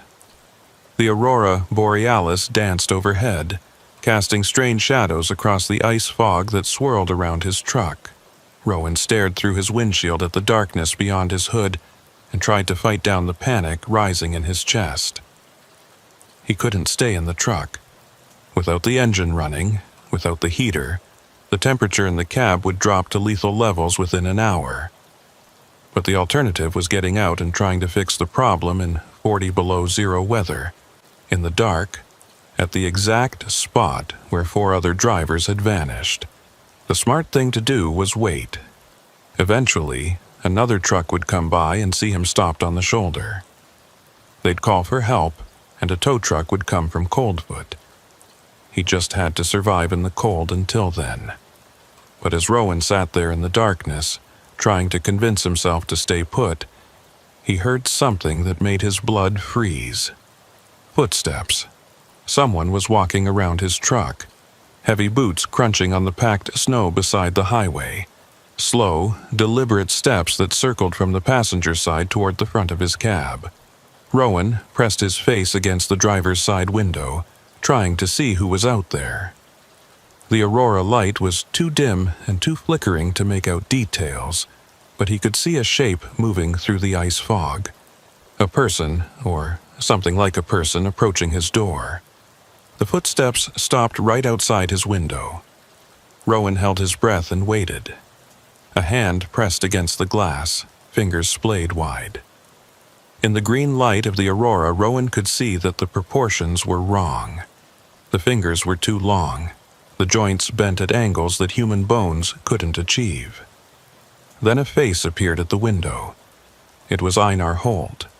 Rowan recognized him from the photographs he'd seen at the memorial service years ago, from the newspaper articles about the disappearance. But something was wrong with his features. The skin was too pale, almost translucent. The eyes were completely black, no whites visible at all, and when Einar's mouth opened, no breath fogged the glass despite the extreme cold. "Help us," Einar said, his voice muffled by the window but still clearly audible. "We can't find the road. We've been driving for so long, but we can never reach Dead Horse. Please help us." Rowan wanted to look away, wanted to hide, but he found himself unable to break eye contact with those black, empty eyes. "You're dead," he managed to say. "You disappeared 17 years ago." "No." Einar shook his head slowly. "No, we just left Fairbanks tonight. It's December 15th, 2006. We're having engine trouble and we need help. You're a driver, you understand. We take care of each other on this highway." "It's not 2006, Rowan said. "It's 23. You've been gone for 17 years. Something flickered in Einar's expression. Confusion, then a flash of what might have been recognition or horror. "That's not right. That can't be right. We just started this run. We're going to make Dead Horse by morning." "You're never going to reach Dead Horse," Rowan said, and felt terrible for saying it. "You're trapped here. You have been since the night you disappeared. You keep driving the same route over and over, but you never get where you're going." Einar's hand pressed harder against the window, and Rowan heard the glass crack slightly under the pressure. "You're lying. You're trying to confuse us. We need help with our trucks, that's all. Just help us, and we'll be on our way." "I can't help you," Rowan said. "I'm sorry, but there's nothing I can do." More footsteps now, coming from different directions. The other 3 drivers were approaching his truck, surrounding it. Rowan could see their shapes moving through the ice fog, their proportions just as wrong as Einar's, their movements just slightly off from human normal. "Get out of your truck," Einar said, and his voice had changed. It was colder now, more insistent. "Get out and help us. We're all drivers. We help each other. That's the code." "I can't get out, Rowan," Nasha said. "If I get out, I'll end up like you." "Then you'll have company," Einar replied. "You'll understand what it's like. The darkness that never ends. The road that goes nowhere. The cold that gets into your bones and never leaves. You'll drive with us forever, and maybe together we can find our way to Dead Horse." The other 3 drivers were at his windows now, pressing their hands against the glass, their faces appearing in the dim aurora light. All of them had the same wrong proportions, the same black eyes, the same pale skin. All of them were speaking at once, their voices overlapping into a chorus of pleading and demands. "Help us. Get out of your truck. We need you.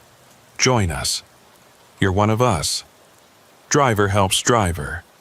The road never ends. The darkness never breaks.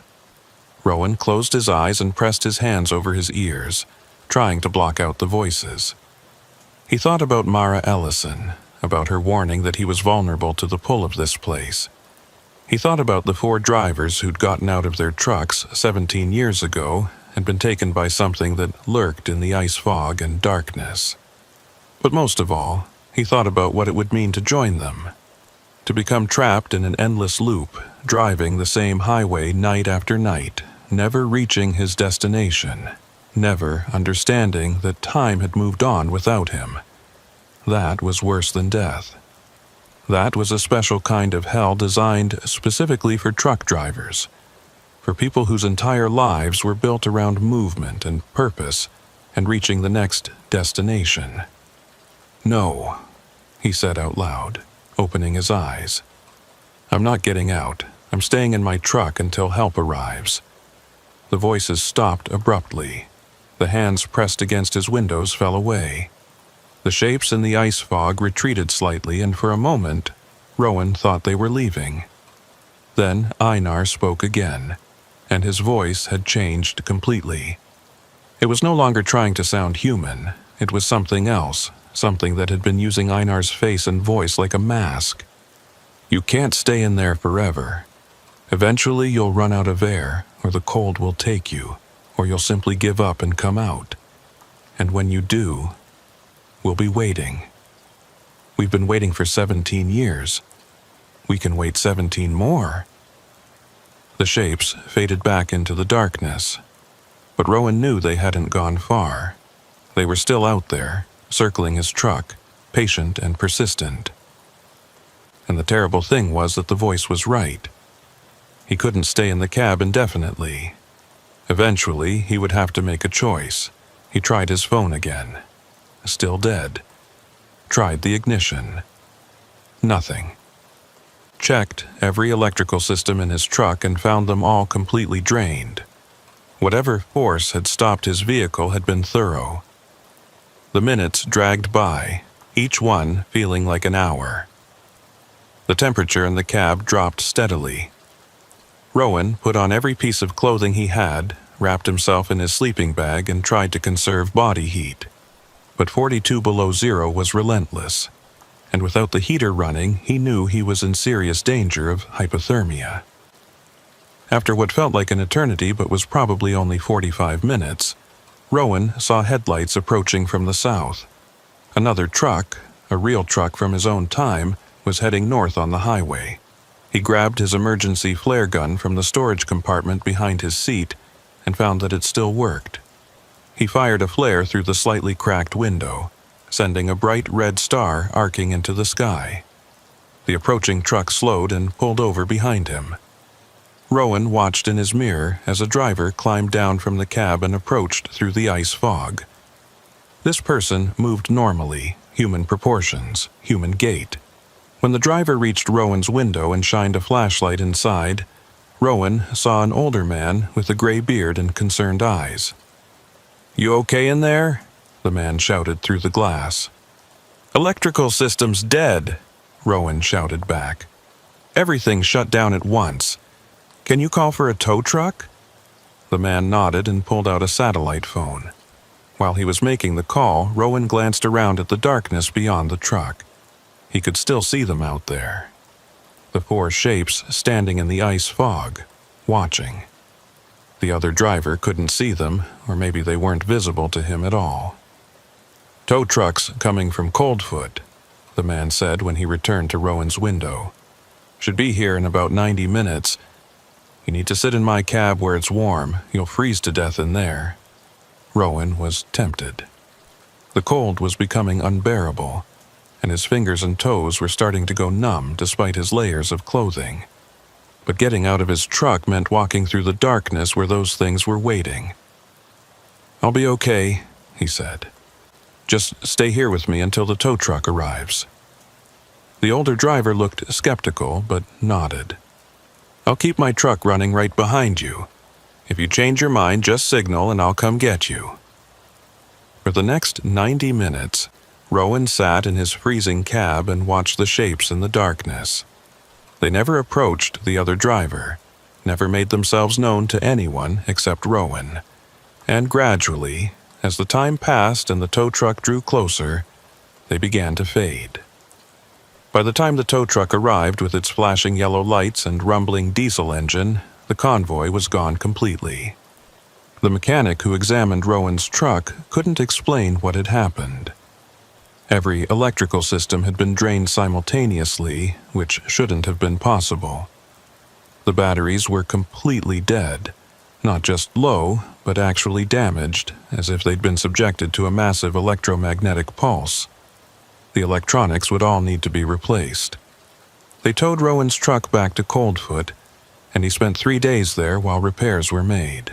During that time, he talked to other drivers about their experiences on the Dalton Highway. Most of them had stories about strange encounters, unexplained phenomena, moments when the road seemed to exist outside of normal reality. But none of them had experienced anything quite as direct as what had happened to Rowan. On his 4th day in Coldfoot, Sarah Kincaid pulled him aside during breakfast. "I heard what happened at 294, she said quietly. "Word travels fast among drivers up here.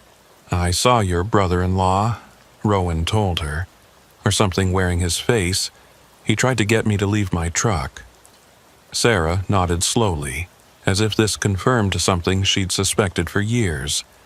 "He's not the man I knew anymore. Whatever's out there at that mile marker, it took Einar and the others and turned them into something else.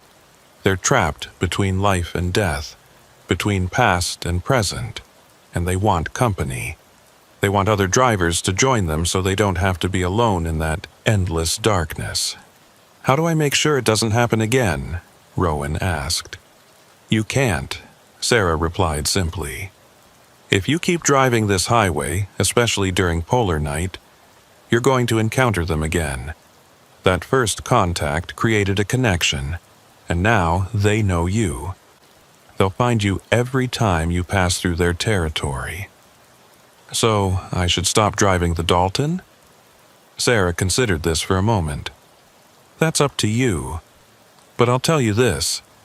Running away doesn't always work. This highway gets into your blood. It becomes part of who you are. And even if you never drive it again, you'll dream about it. You'll wonder what's happening up here in the darkness. Sometimes facing your fear is the only way to live with it." When Rowan's truck was finally repaired, he had a decision to make. He could refuse loads heading north, could stick to routes that kept him away from the Dalton Highway and the thing that waited at mile marker 294. Or he could keep driving, keep facing the convoy, and hope that he was strong enough to resist their call. He chose to keep driving, not because he was brave, but because Sarah was right. The highway had gotten into his blood, and more than that, he felt a responsibility to bear witness to what had happened to Einar Holt and the others. Someone needed to remember them, needed to tell their story, needed to warn other drivers about the danger that lurked in the polar night. In the months that followed, Rowan made 7 more runs to Dead Horse during the winter darkness. Each time he passed mile marker 294, he encountered the convoy. Sometimes they were just lights in his mirror, following him for a few miles before fading away. Other times, they were more aggressive, surrounding his truck, calling to him on the CB radio despite it being turned off, appearing at his windows with their wrong faces and their desperate pleas. But he never stopped, never got out of his truck, never let them pull him into their endless loop. Other drivers started reporting similar encounters. Word spread through the trucking community about the haunted stretch of highway, about the ghost convoy that appeared during polar night. Some drivers refused to run the Dalton between November and January. Others, like Rowan, kept driving but took precautions. They traveled in groups when possible, carried extra emergency equipment, and most importantly, they never stopped between mile markers 290 and 295. Mara Ellison called him once, about 6 months after their first meeting. She'd heard about his repeated encounters with the convoy and wanted to know if he'd learned anything new. "They're degrading," Rowan told her. "Each time I see them, they're less human, more desperate. The loop is breaking down, and they're breaking down with it." "What do you think will happen when it finally collapses completely?" Mara asked. "I don't know," Rowan admitted. "Maybe they'll finally be free, or maybe they'll be trapped in an even worse way, scattered across time and space with no coherent form at all. There's no way to know." "Are you afraid?" "Every time I drive past that place," Rowan said honestly. "Every single time.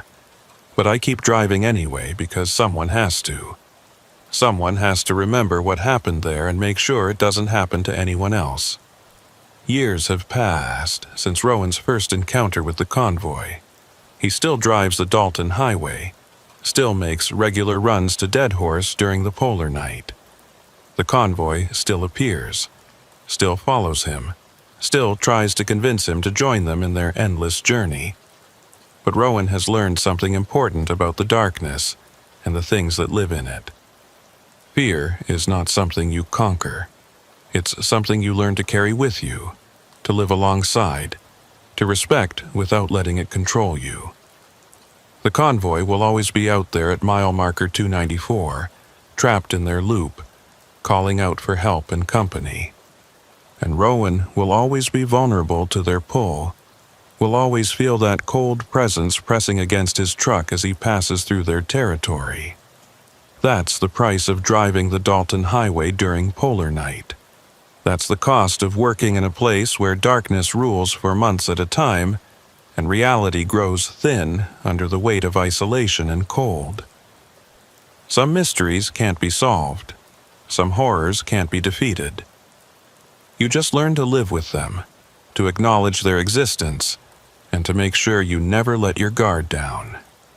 Late at night, when Rowan is parked at a truck stop hundreds of miles from the Brooks Range, he sometimes thinks about Einar Holt and the 3 other drivers whose names he still doesn't know.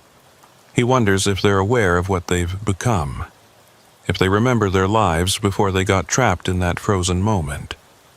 He wonders if they hate him for refusing to join them, or if some small part of them is grateful that he's resisted, that he hasn't added another voice to their chorus of the lost. He'll never know the answers to those questions. All he can do is keep driving, keep bearing witness, and keep warning other drivers about the danger that waits in the darkness. Because that's what drivers do for each other. They share information about road conditions and hazards. They warn each other about dangers ahead.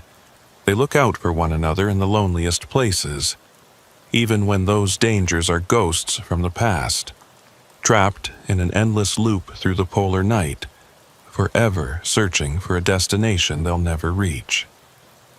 The road goes on.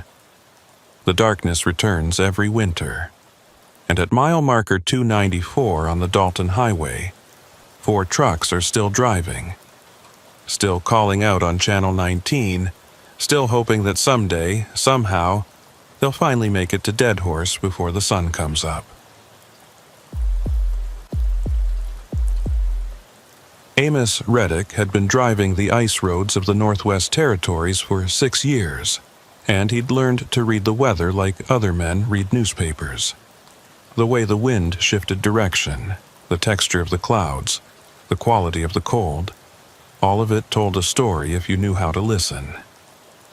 And tonight, as he pushed his Peterbilt north along the Dempster Highway toward Ennevik, every sign he could read was telling him the same thing. A major storm was coming, and it was coming fast. It was early January, deep into the polar night, and the thermometer on his dashboard read minus 47 degrees Fahrenheit. The darkness up here was absolute, broken only by his headlights cutting through the crystalline air and the occasional shimmer of aurora borealis dancing across the northern sky. The Dempster Highway was one of the most remote roads in North America, 450 miles of gravel and ice connecting Yukon to the Arctic Ocean, and in winter it became something close to another planet. Amos had left Dawson City 12 hours earlier with a load of mining equipment destined for one of the operations near Inuvik. It should have been a straightforward run, 30 hours of driving broken up by mandatory rest stops, nothing he hadn't done dozens of times before. But the weather forecast had changed 3 times since he'd started out, each update more ominous than the last. What had begun as a prediction of light snow had evolved into warnings of a major Arctic front moving in faster than expected, bringing with it blizzard conditions and wind chills that could kill an exposed person in minutes. He'd passed the last settlement, a tiny place called Eagle Plains, about 2 hours ago. The hotel there had offered him a room to wait out the storm, but Amos had checked his fuel gauge and his cargo deadline, and made the calculation that he could beat the worst of it if he pushed hard.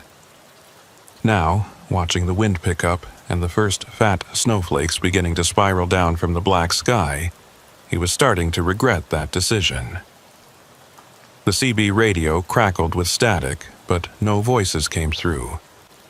He was too far from any other drivers to pick up conversations, and the storm was creating electromagnetic interference that made communication nearly impossible anyway. He switched through the channels out of habit, listening to the hiss and pop of dead air, and tried not to think about how alone he was out here. The snow began in earnest around midnight, and within 20 minutes visibility had dropped from a few hundred yards to barely 50 feet. Amos slowed his truck to a crawl, following the reflective markers at the edge of the road and praying he wouldn't hit a patch of overflow ice or drive into a drift. The wind had risen to a shriek that rocked his trailer back and forth, and he could feel his tires struggling for traction on the rapidly deteriorating surface. He was starting to seriously consider finding a place to pull over and wait out the storm when his fuel gauge caught his attention. He'd been so focused on driving that he hadn't noticed how much diesel he'd burned fighting through the wind and snow. The gauge showed less than a quarter tank, which in normal conditions would be plenty to reach Inuvik. But these weren't normal conditions. If he had to idle for hours waiting out a storm, or if the road conditions got worse and he had to fight for every mile, he might not make it. The smart thing to do was stop now while he still had fuel to keep his engine running and his cab warm. But stopping on the Dempster Highway in the middle of a blizzard, in polar night darkness, with temperatures approaching 50 below, was barely less dangerous than running out of fuel. He needed shelter, or at least a place where he could park safely away from the road so other vehicles wouldn't crash into him. As if in answer to his thoughts, his headlights picked out a sign emerging from the swirling snow.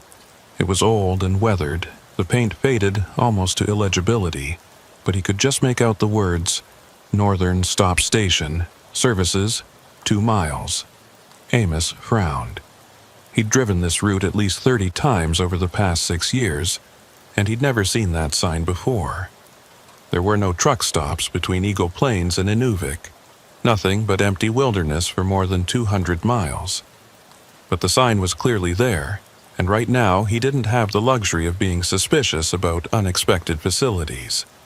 He followed the arrow on the sign onto what looked like a side road, though the snow had already covered any tracks or markings that might have indicated regular use. The surface was rougher than the main highway, and his truck bounced and lurched through drifts that were deeper than they should have been if this road saw regular traffic. But ahead, through the blowing snow, he could make out lights.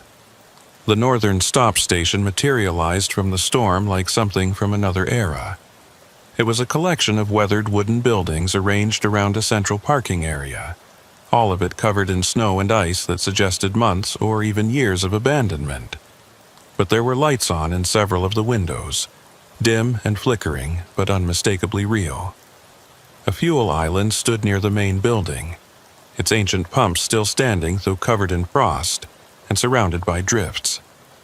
Amos pulled his truck into the parking area and sat for a moment, engine idling, studying the scene.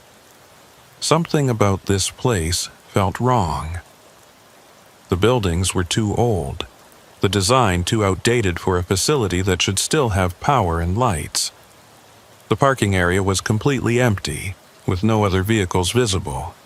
which was strange for a truck stop during a major storm when drivers should be seeking shelter. But the fuel gauge was still dropping. His reserve was limited, and the storm outside was getting worse by the minute. Whatever this place was, it offered shelter from the wind and snow, and possibly fuel if those ancient pumps still worked. He couldn't afford to be picky. He shut off his engine, gathered his winter gear, and climbed down from the cab. The cold hit him like a physical blow, stealing his breath and immediately frosting the exposed skin around his eyes and mouth. The wind was vicious, carrying snow that stung like thrown sand. He pulled his hood tight around his face and made his way toward the main building, fighting through drifts that came up to his knees. The door to the main building was unlocked, which should have been his first warning. No legitimate business in the Arctic left their doors unlocked during polar night. But Amos was cold and tired and worried about his fuel situation.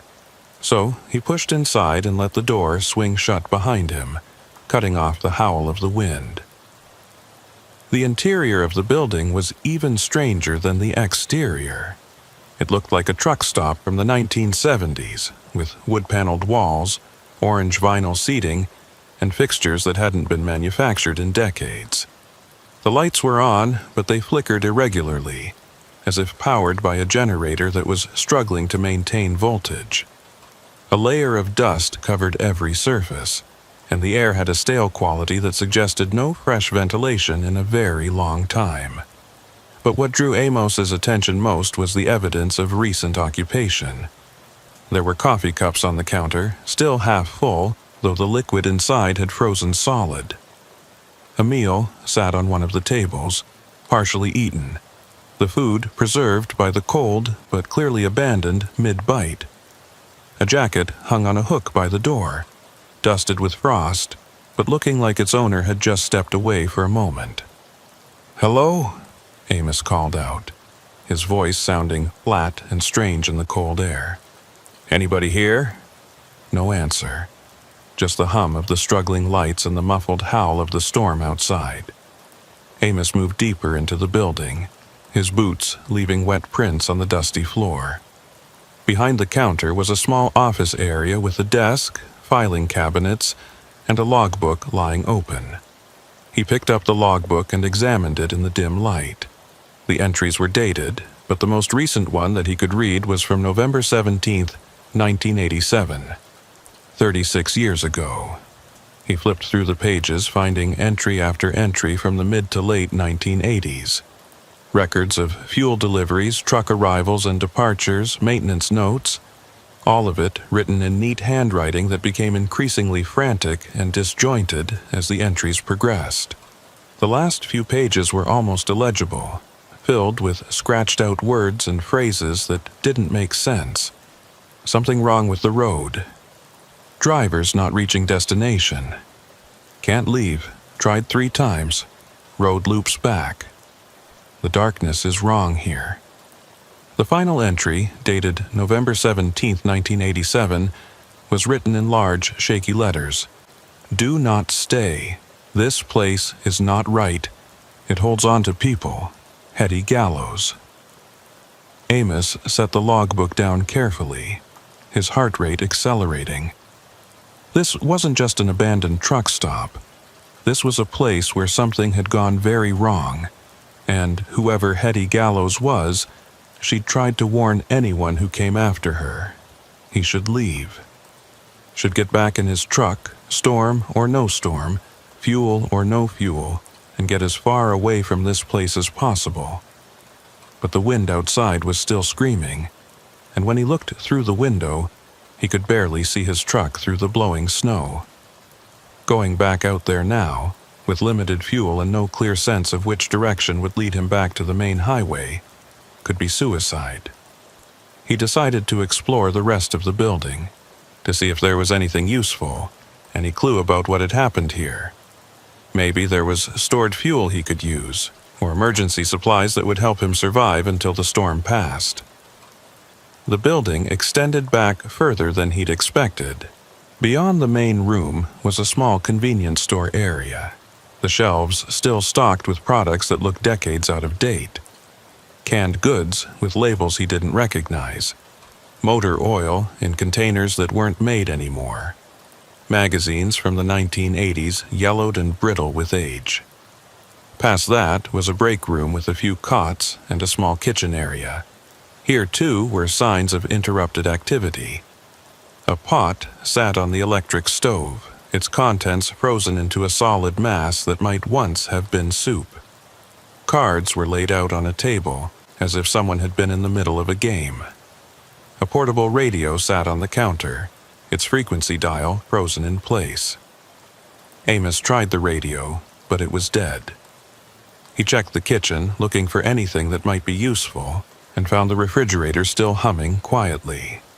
When he opened it, he discovered food that looked relatively fresh, though the dates on the packaging were from 1987. Bread that should have been molded and decayed but instead looked like it had been purchased yesterday. Milk that should have been long spoiled but smelled fine when he carefully sniffed the container. This wasn't right. None of this was right. Food didn't stay preserved for 36 years just because it was cold. He continued his exploration, moving down a narrow hallway that led to what looked like sleeping quarters. 3 small rooms, each containing a bed, a dresser, and personal items that suggested the people who'd lived here had left in a hurry. Clothes still hung in the closets. Toiletries sat on the dressers. In one room, a book lay open on the bed, a bookmark placed as if the reader had intended to come back and finish it. But the most disturbing discovery was in the bathroom at the end of the hall. Written on the mirror in what looked like lipstick partially obscured by frost was a message. Bram Corwin tried to leave. His truck is still running. He is not in it. Amos backed away from the mirror, his breath coming faster now. The fear he'd been pushing down was rising up his throat, and every instinct he had was screaming at him to get out of this building and away from this place. He hurried back through the building toward the front entrance, no longer concerned with exploring or finding supplies. But when he reached the main room and looked out the window toward where he'd parked his truck, his stomach dropped. His truck was gone. The parking area was empty except for blowing snow and darkness. The tire tracks he'd made coming in had already been filled by the storm, and there was no sign that any vehicle had been there at all. Amos ran to the door and yanked it open, letting in a blast of Arctic air that nearly knocked him over. He stumbled out into the storm, fighting through the wind and snow to where he knew he'd parked his Peterbilt. But there was nothing there. No truck, no trailer, no tracks. Just empty space and swirling white. He turned in a circle, panic fully taking hold now, trying to spot his truck anywhere in the parking area. The lights from the building cast a dim glow through the storm, but beyond that circle of light was only impenetrable darkness and snow. "This isn't happening," he said out loud, his words immediately whipped away by the wind. "This isn't real." But it was real. His truck was gone, and he was stranded at an impossible truck stop that shouldn't exist, in the middle of a blizzard, in polar night darkness, with no way to call for help and no way to survive once the building's failing power finally gave out. He staggered back inside, slamming the door against the wind and leaning against it while he tried to think. There had to be an explanation. Maybe he'd gotten disoriented in the storm and gone to the wrong part of the parking area. Maybe his truck had been stolen, though that seemed absurd given the location and conditions. Or maybe, and this was the thought that terrified him most, maybe this place did what Hetty Gallows had warned about. Maybe it held on to people and trucks and made them disappear. Amos forced himself to calm down and think logically. He needed to search the building more thoroughly, needed to find a working phone or radio, needed to understand what this place was and why it seemed frozen in time from 1987. And most importantly, he needed to find a way to get his truck back, or to get out of here before he became another warning scrawled on a mirror. He went back to the office and dug through the filing cabinets looking for anything that might explain the history of this place. Most of the files were routine business records, fuel receipts, and maintenance logs. But in the bottom drawer of the last cabinet, he found a folder marked Incident Reports that made his blood run cold. The folder contained dozens of handwritten reports, all dated between 1985 and 1987, all describing the same pattern. Trucks would arrive at the northern stop station during storms or in poor conditions. The drivers would spend the night or wait out weather, and when conditions improved and they tried to leave, they found that the road leading back to the Dempster Highway didn't go where it should. Some drivers reported that the road looped back to the station no matter which direction they went. Others said the road simply ended after a few miles, disappearing into wilderness that shouldn't have been there. A few drivers claimed they'd successfully left, but their trucks were found days later, abandoned along the highway with no sign of the drivers. The reports were signed by Hetty Gallows, who appeared to have been the station manager. Her entries became increasingly desperate as the incidents accumulated. She wrote about contacting authorities, about trying to close the station, about attempting to leave herself only to find that she couldn't. The final report, dated the same day as the last logbook entry, simply said, "I understand now.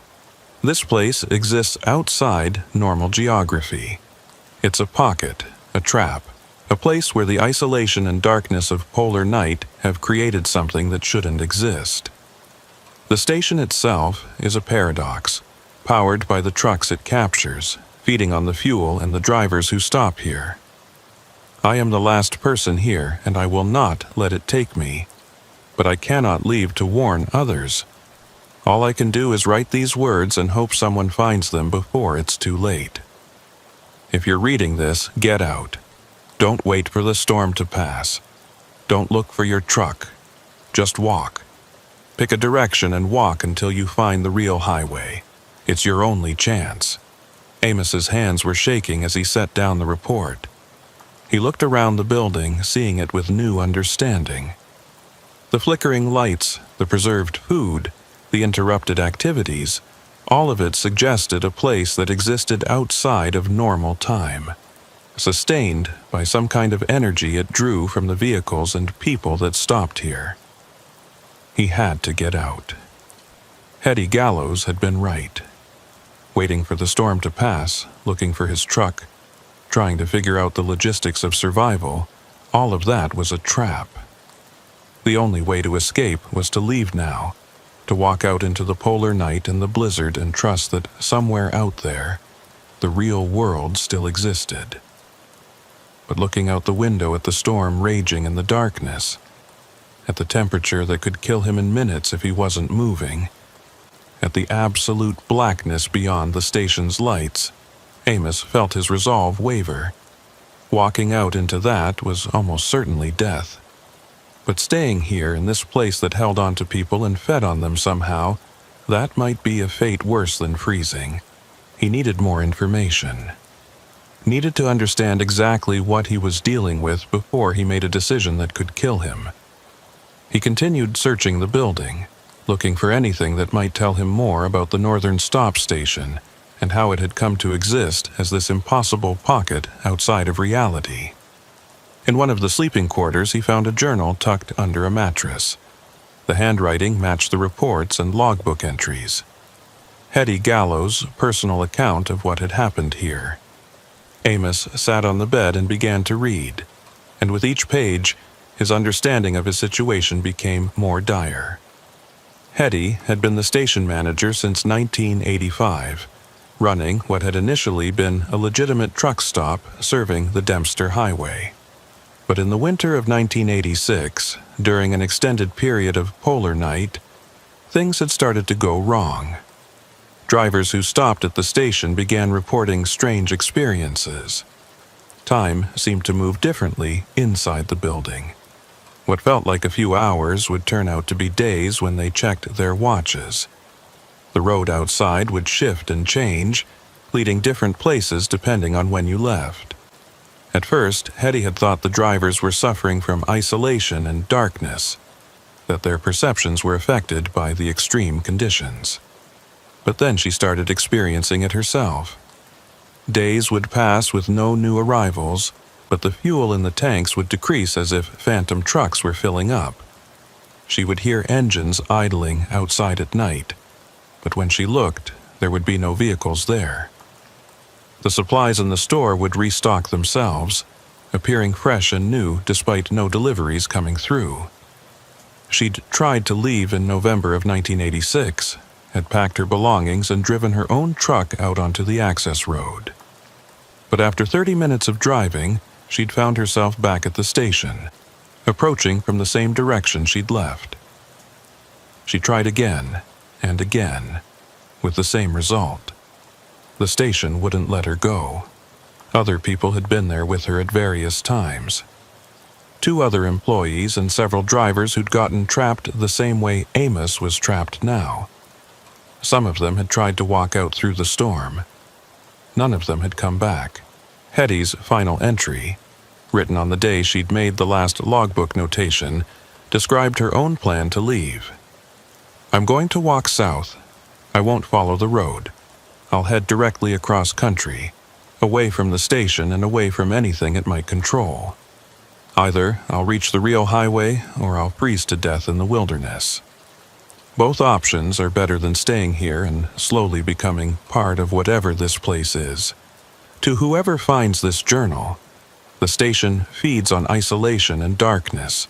It exists in the gaps between places, in the lonely stretches where normal reality gets thin. Don't try to understand it. Don't try to wait it out. Just leave, and don't look back." Amos closed the journal and sat in silence, listening to the wind howl outside and the lights flicker overhead. He thought about Hetty Gallows walking out into the polar night, choosing almost certain death over imprisonment in this impossible place. He thought about all the other drivers who'd made the same choice, and about Bram Corwin, whose truck was apparently still running somewhere without him in it. And he thought about his own options, which seemed to narrow down to 2. Stay here in relative comfort and warmth, but trapped forever in a place outside of time, or walk out into a blizzard in 50 below temperatures with only a vague hope of finding the real highway before he froze to death. Neither option was good, but Amos had been a truck driver long enough to know that sometimes there were no good options. Sometimes you just had to choose the option that gave you any chance at all, no matter how slim. He stood up from the bed and began gathering supplies. He put on every layer of clothing he could find in the sleeping quarters, packing insulation around his body until he could barely move. He filled his pockets with energy bars from the convenience store, took a flashlight from a drawer, and found a compass in the office that he hoped would still work in this strange pocket of reality. Then he went back to the main room and looked out the window one last time at his truck that was no longer there, at the storm that raged in the darkness, at the lights of the northern stop station that flickered and beckoned him to stay in their warm, false security. "Sorry, Hetty," he said quietly. "I hope you made it out, and I hope I do too." He pulled his hood tight, wrapped his scarf around his face until only his eyes were exposed, and opened the door. The Arctic wind slammed into him with brutal force, but Amos pushed forward into the storm, away from the lights, away from the impossible building, and out into the polar night where death waited, but at least offered the chance of freedom. Behind him, the northern stop station's lights flickered once more, then brightened, as if the building itself was trying to call him back. But Amos didn't look behind him.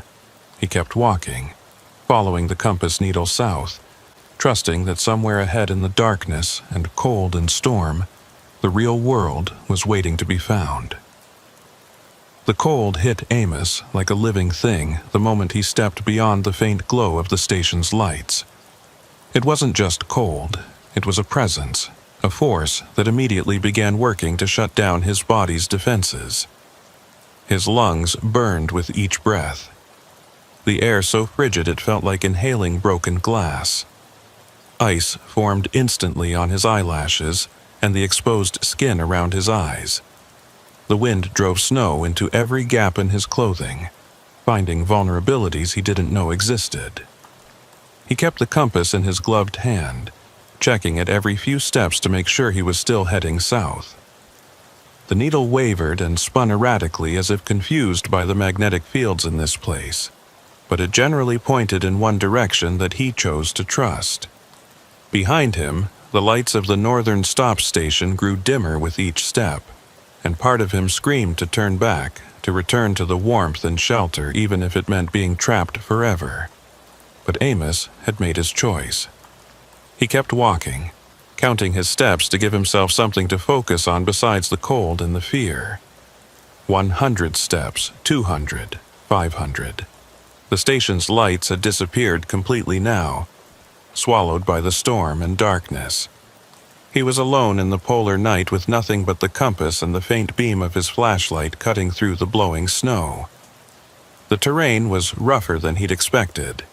What should have been relatively flat tundra was instead a series of rises and depressions, as if the land itself was confused about its own geography. He stumbled through snowdrifts that came up to his waist, climbed over ridges of ice that shouldn't have been there, and pushed through stands of stunted trees that appeared and disappeared in the flashlight beam like ghosts. After what felt like hours but was probably only 30 minutes, his legs were burning with exhaustion, and his core temperature was starting to drop despite all his layers.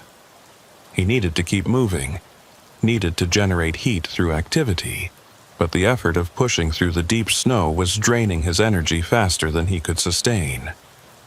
He pulled out one of the energy bars he'd taken from the station and tried to eat it, but the bar had frozen solid, and he nearly broke a tooth trying to bite through it.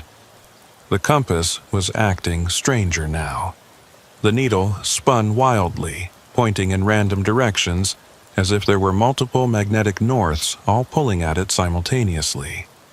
Amos realized with growing dread that he might be walking in circles, might have been walking in circles for the past half hour, with no way to know if he was getting farther from the station or somehow circling back toward it. He stopped to rest against a snow-covered boulder, trying to catch his breath and think. His body was telling him that he couldn't sustain this much longer. The cold was winning, creeping through his layers and settling into his core. His fingers and toes had gone numb, and he knew from experience that once the numbness reached his extremities, frostbite wouldn't be far behind. As he stood there in the darkness, trying to decide whether to continue or try to find shelter, he saw something that made his heart stop. Lights ahead in the storm. Not the bright lights of the station, but softer, moving lights. Headlights. Amos's first instinct was relief. Another truck, another driver, someone who could help him, or at least confirm that he'd found the real highway. He stumbled toward the lights, waving his flashlight and shouting though the wind stole his voice before it could carry more than a few feet. As he got closer, the shape of a truck emerged from the blowing snow. It was a big rig, engine running, headlights cutting through the storm. The truck was just sitting there, idling, as if the driver had stopped to wait out the weather. Amos approached the driver's side and looked up at the cab. The cab was empty. Not just empty of a driver, but empty of everything. No personal items, no coffee cups, no paperwork. The interior lights were on, the engine was running smoothly, and he could see that the fuel gauge showed 3/4 of a tank, but there was no one inside, and when Amos tried the door, he found it unlocked. He climbed up into the cab, desperate for the warmth and shelter it offered. The heater was blasting, and the temperature inside must have been close to 70 degrees. For a few moments, Amos just sat there in the driver's seat, letting the heat thaw his frozen face and hands, trying to understand what he'd found. This had to be Bram Corwin's truck, the one mentioned in the message on the bathroom mirror. The driver who'd tried to leave the station and disappeared, leaving his truck running. But that had been in 1987, 36 years ago. No truck could idle for 36 years, even with a full tank. The engine should have seized up, the fuel should have run out, the battery should have died. Unless time worked differently here. Unless this truck, like the station itself, existed in some kind of bubble outside of normal causality. Amos searched the cab for any clue about what had happened to Bram Corwin. In the glove compartment, he found paperwork dated November 1987. The driver's log showed that Corwin had stopped at the Northern Stop Station on November 14th to wait out a storm. The same pattern Amos had followed. The last entry in the log, written in increasingly shaky handwriting, said, "Day 3 at the station. Something is wrong with this place. Other drivers have tried to leave but come back. The manager, Hetty, says she's been here for months, even though it feels like only days. I'm going to take my truck and drive until I find the real highway. If anyone finds this, tell my family I tried to get home." But Bram Corwin hadn't made it. His truck had gotten this far, maybe a mile or two from the station, and then something had happened. The driver had vanished, leaving the truck running, leaving everything behind except himself. Amos turned off the engine, knowing that if he left it running, he might end up like Corwin, disappearing and leaving behind another ghost truck idling in the polar night. He gathered what supplies he could find in the cab: a thermal blanket, a working flashlight with fresh batteries, and a flare gun with 3 flares. Then he climbed back down into the storm and continued south. But leaving the truck felt wrong somehow, as if he was abandoning a sanctuary. The wind seemed to intensify the moment his feet hit the ground, and the cold attacked with renewed vigor. He forced himself to keep walking, to not look back at the warm cab and its promise of temporary shelter. The landscape continued to shift around him in impossible ways. He crossed what should have been the same ridge 3 times, approached the same cluster of stunted trees from different angles, and found his own footprints in the snow ahead of him as if he'd been walking in circles. The station was pulling at him, trying to draw him back, using the geography itself as a trap. Amos remembered something Hetty Gallows had written in her journal. "Don't follow the road. Don't try to understand it. Just walk in one direction and keep walking." He'd been trying to use the compass, trying to navigate rationally through what was fundamentally an irrational situation. Maybe that was the mistake. Maybe the only way to escape was to stop trying to make sense of it and just commit to a direction regardless of what his senses told him. He picked a star, one of the few visible through breaks in the storm clouds, and decided to walk toward it. Not south according to the compass, not following any terrain features, just straight toward that distant point of light. When the star disappeared behind clouds, he picked another one. When there were no stars visible at all, he just kept walking in what felt like a straight line, counting his steps and refusing to deviate no matter what he saw or heard. The hallucinations started around step 3000. At first, they were subtle. Sounds that could have been wind but sounded like voices, shapes in the storm that could have been snow devils but looked like people standing and watching. Amos ignored them, kept counting, kept walking. But they grew more insistent. He heard his name being called in voices he recognized, other truckers he'd worked with over the years. He saw buildings in the distance that would turn out to be ice formations when he got closer. Once, he could have sworn he saw his own truck, the one that had disappeared from the station's parking lot, sitting just ahead of him with its running lights on. But when he blinked, it was gone. The worst hallucination came around step 5000. He saw the Northern Stop Station itself, directly ahead of him, its lights warm and welcoming. He'd walked in a complete circle, had failed to escape, was right back where he'd started. For a moment, despair threatened to overwhelm him. But then he noticed something wrong with the image. The station was mirror reversed, its layout backwards from what it should be.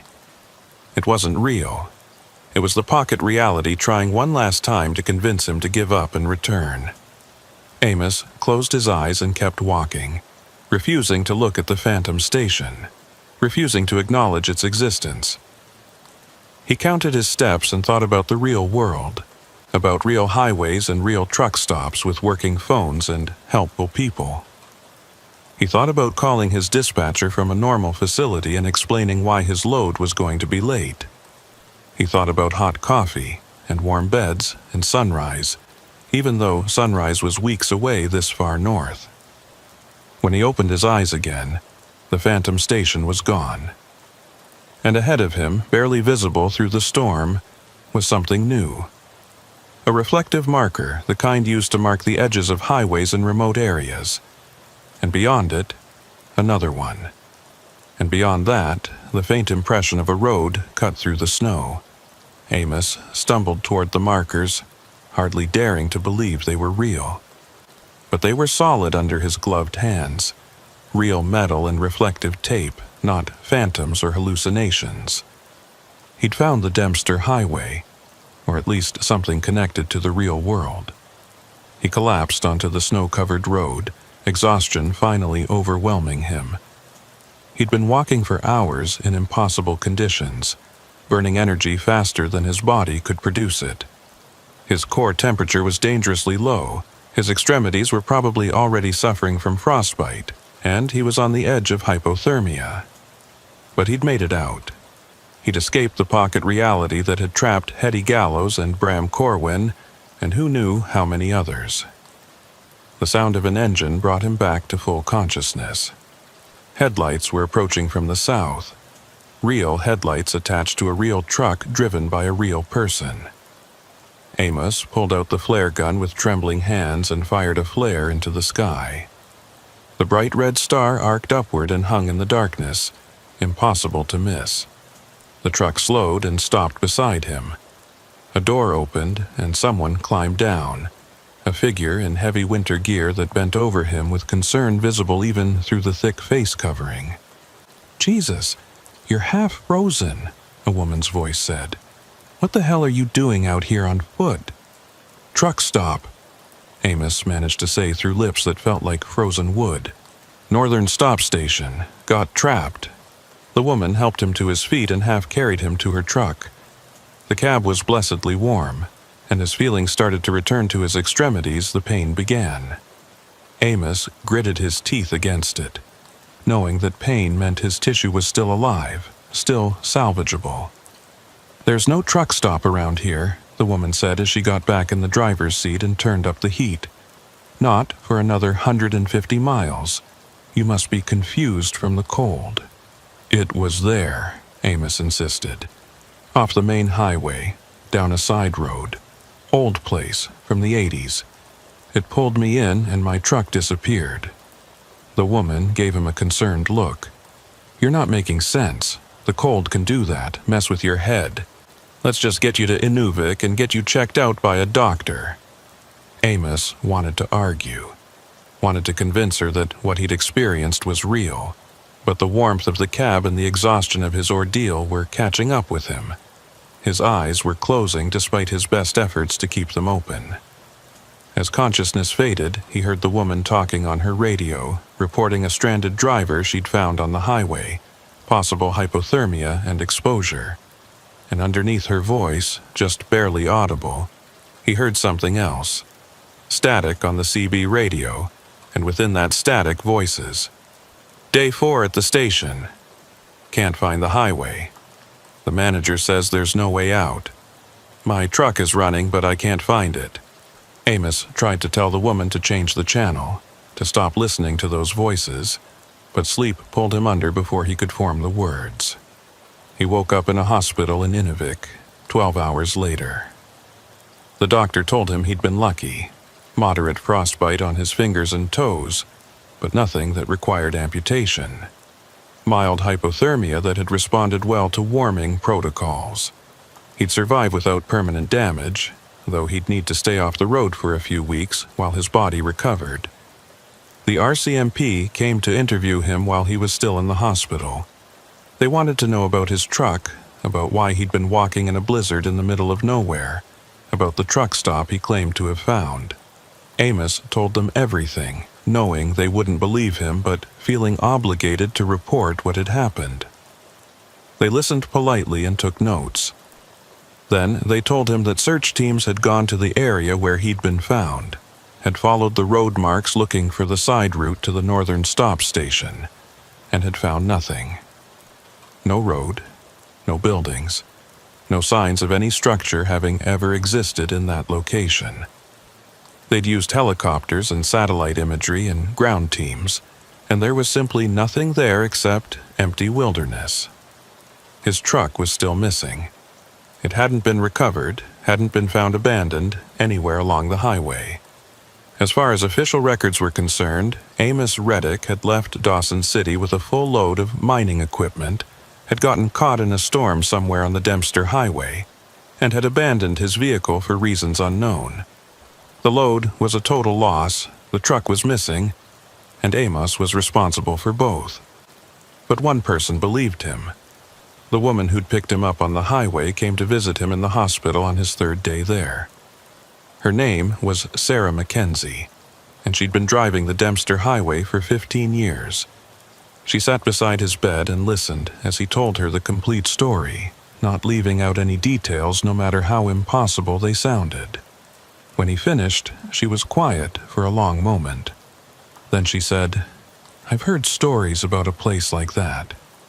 Old-timers used to talk about it back when I first started driving this route.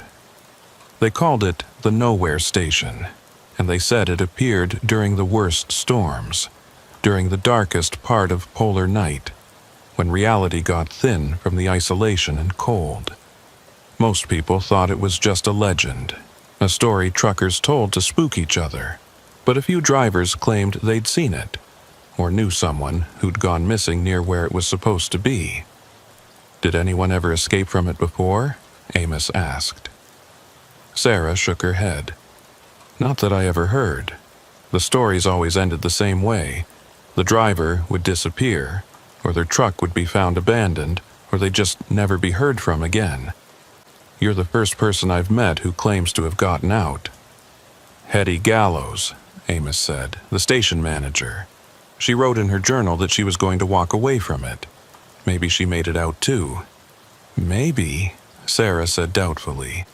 "Or maybe you're just the first one strong enough or lucky enough or stubborn enough to break free." After Sarah left, Amos lay in his hospital bed and thought about everything that had happened. About the station existing outside of time and space. About Bram Corwin's truck still running somewhere in the darkness. About Hetty Gallows walking into the storm and possibly finding freedom, or possibly just freezing to death. He thought about his own truck, which was still missing and would probably never be recovered. It was sitting in that parking lot at the northern stop station. He was certain of it, waiting for him to come back. Or maybe it had become part of the station's collection, another piece of the pocket reality. Fuel for whatever impossible mechanism kept that place existing. The insurance company denied his claim, ruling that he'd abandoned his vehicle without sufficient cause. His employer fired him for failure to deliver the load and for losing an expensive truck. His reputation in the trucking community took a hit, with rumors spreading that he'd suffered some kind of mental breakdown in the polar darkness and made up an elaborate story to cover his own mistakes. But Amos knew the truth. The northern stop station was real. It existed somewhere in the gaps between normal geography, appearing during extreme conditions to trap unwary drivers. And it was still there, still waiting, still adding to its collection of abandoned trucks and missing people. Before he left Inuvik to fly back south, Amos went to the RCMP detachment one more time. He asked if they had any records of missing truckers on the Dempster Highway, particularly from the 1980s. The officer he spoke with was reluctant at first, but something about Amos's intensity made him check. There had been 17 truckers who'd disappeared on the Dempster Highway between 1985 and 90. 17 drivers who'd simply vanished, leaving no trace, their trucks either never found or discovered abandoned with no sign of the drivers. After 90, the disappearances had stopped, or at least they'd stopped being officially recorded. One of the missing drivers was named Bram Corwin, disappeared November 16, 1987. Another was Hetty Gallows, last seen November 17, 1987, when she told her relief manager she was going for a walk to check the access road conditions. She'd never come back. Amos had the officer print out the list of names and took it with him when he left. 17 people, all of them trapped in that impossible place, or dead in the wilderness trying to escape it. And those were just the ones from a 5-year period. How many others had the station claimed over the decades? How many trucks were parked in that frozen parking lot, their engines idling eternally, their drivers vanished into the polar night? He thought about trying to organize a rescue mission, about convincing someone with resources and authority that the Northern Stop Station was real and needed to be investigated. But he knew no one would believe him. He had no proof, no evidence, just his word, and a list of cold cases that could be explained by any number of more rational causes. So Amos did the only thing he could do. He wrote down everything that had happened, every detail he could remember about the station and its history, and the warnings Hetty Gallows had left behind. He posted his account on trucking forums and social media groups, knowing that most people would dismiss it as fiction or the ramblings of someone who'd been affected by the polar darkness. But maybe, just maybe, his warning would reach someone who needed it. Another driver approaching the Dempster Highway during a storm, seeing a sign for a truck stop that shouldn't exist, thinking about pulling in for shelter. If his story could save even one person from the fate of those 17 missing drivers, then losing his truck and his job and his reputation would be worth it. Late at night, when sleep wouldn't come, Amos would think about that place still existing somewhere in the darkness. He'd think about all those trucks sitting in that parking lot, engines running, headlights on, waiting for drivers who would never return. He'd think about Bram Corwin's truck that he'd found, idling in the storm, its cab empty and warm and inviting. And he'd think about his own Peterbilt, still parked at the Northern Stop Station, adding its fuel to whatever sustained that pocket of impossible reality. Maybe someday, another driver would find their way there during a storm. They'd see his truck sitting in the lot, would climb inside seeking shelter, and would find his logbook with the final entry he'd made before deciding to walk into the polar night. If you're reading this, you've made the same mistake I did. This place is a trap. Don't wait for conditions to improve. Don't look for logic or explanations. Just leave. Walk away and don't look back. Your truck is already lost. Don't let yourself be lost, too. That was the warning Amos wished he'd found when he first entered the Northern Stop Station. And it was the warning he'd left for whoever came after him, knowing that despite all precautions, and all stories and all common sense, eventually, another driver would find that sign in the storm and make the same choice he'd made. Because that's what truckers did. They took shelter when storms hit. They helped each other in remote places. They trusted that a truck stop with lights on would offer safety and warmth. And sometimes, in the darkest, most isolated places on Earth, that trust led them into traps they couldn't escape. The Northern Stop Station was still out there, still waiting, still adding to its collection. And Amos could do nothing about it except tell his story and hope someone would listen before it was too late. 6 months after his escape from the Northern Stop Station, Amos Reddick found himself driving again, though not the long-haul routes he'd spent years perfecting. Without the proper insurance, and with his record marked by the abandoned vehicle incident, no major trucking company would hire him. Instead, he'd taken a job driving local deliveries around Whitehorse, short runs that kept him within a few hours of civilization and far away from the Dempster Highway. But he couldn't stop thinking about the station and the drivers who hadn't escaped. The list of 17 names haunted him, especially now that he'd started researching each one. Every missing driver had a story, a family, a life that had been cut short by that impossible place. And the more he dug into the disappearances, the more patterns he found that suggested the Northern Stop Station had been claiming victims for much longer than just those 5 years in the 80s. He'd tried to move on, tried to accept that some mysteries couldn't be solved and some wrongs couldn't be righted. But then he'd received a message through one of the trucking forums where he'd posted his account. Someone claiming to have information about the station.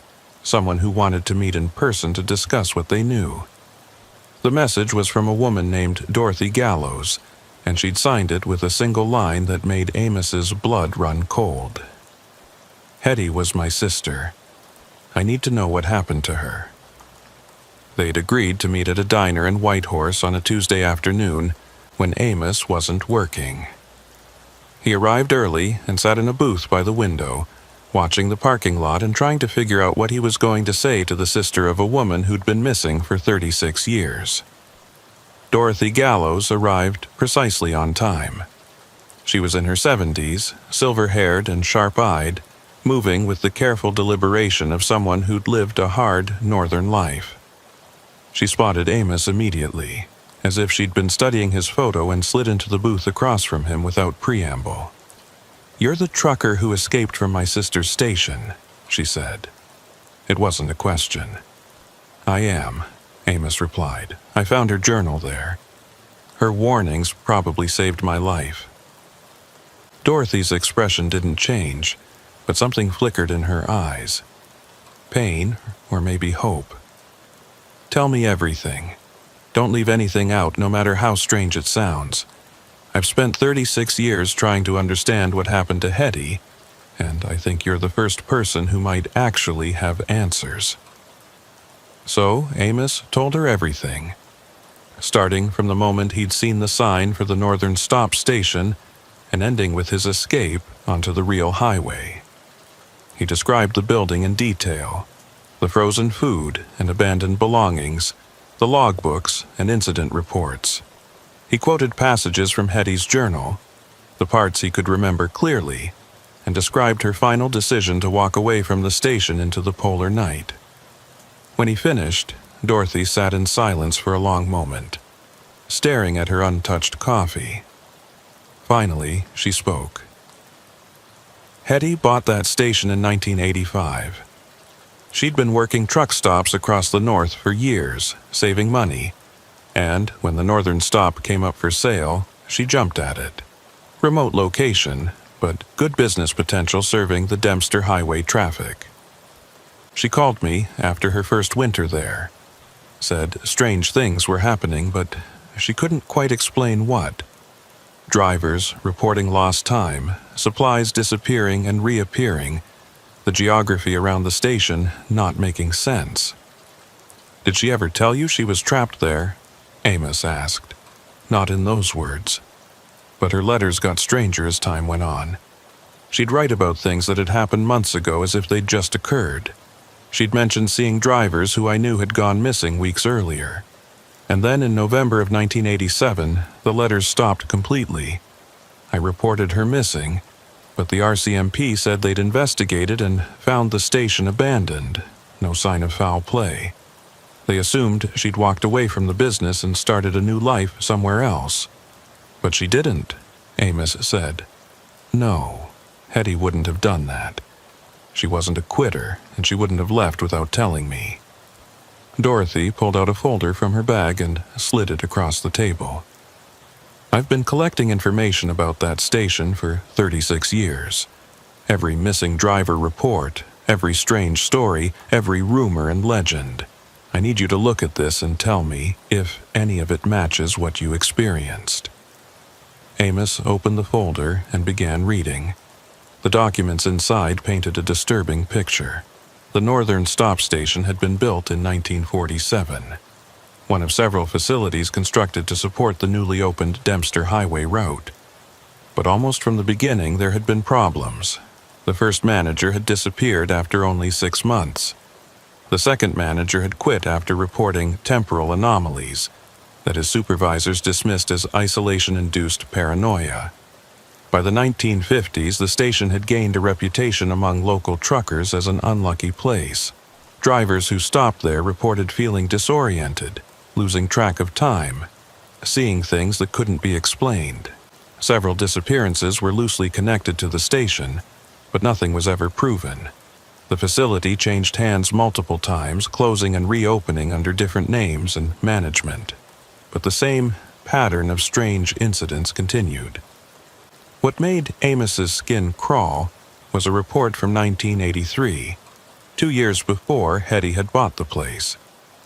A geological survey team had been studying the area around the station and had reported unusual magnetic readings and gravitational anomalies. They'd recommended further investigation, but their funding had been cut and the study was never completed. Their preliminary conclusion, buried in technical language, suggested that the area existed in some kind of dimensional pocket where normal physical laws didn't consistently apply. They knew, Amos said, looking up at Dorothy. Someone knew that place was wrong, and they let your sister buy it anyway. The previous owner probably didn't disclose the problems, and Hetty was stubborn. Even if someone had warned her, she might have dismissed it as superstition. Dorothy leaned forward. But here's what I need to know. In her journal, did Hetty say anything about how to destroy the station, how to close it permanently? Amos thought back to the journal entries he'd read. She talked about it being sustained by the vehicles it trapped, feeding on their fuel somehow. She thought that if no one stopped there, if it couldn't capture any more trucks, it might eventually collapse on its own. But drivers keep stopping there, Dorothy said. Every few years, someone disappears on that stretch of the Dempster. The official reports say they got lost in storms or drove off the road. But I think they found the station. I think it's still operating, still trapping people. Amos knew she was right. The CB voices he'd heard as he was losing consciousness in Sarah Mackenzie's truck. The recent-sounding transmissions from drivers who should have been missing for decades, all pointed to the station still existing and still claiming victims. "What are you proposing?" he asked. Dorothy's expression hardened with determination. "I want to go there. I want to find the station and figure out how to shut it down permanently. And I need someone who's been there, someone who escaped, to guide me." "That's insane," Amos said flatly. "I barely made it out alive, and I was young and strong and lucky. You want to deliberately go to a place that traps people and try to destroy it somehow? We wouldn't last an hour." "Then we prepare," Dorothy replied. "We study everything we can about the station. We figure out its patterns, when and where it appears, what conditions make it manifest. We go in with a plan and with the knowledge to execute it. And we document everything so that if we don't make it out, at least others will know the truth."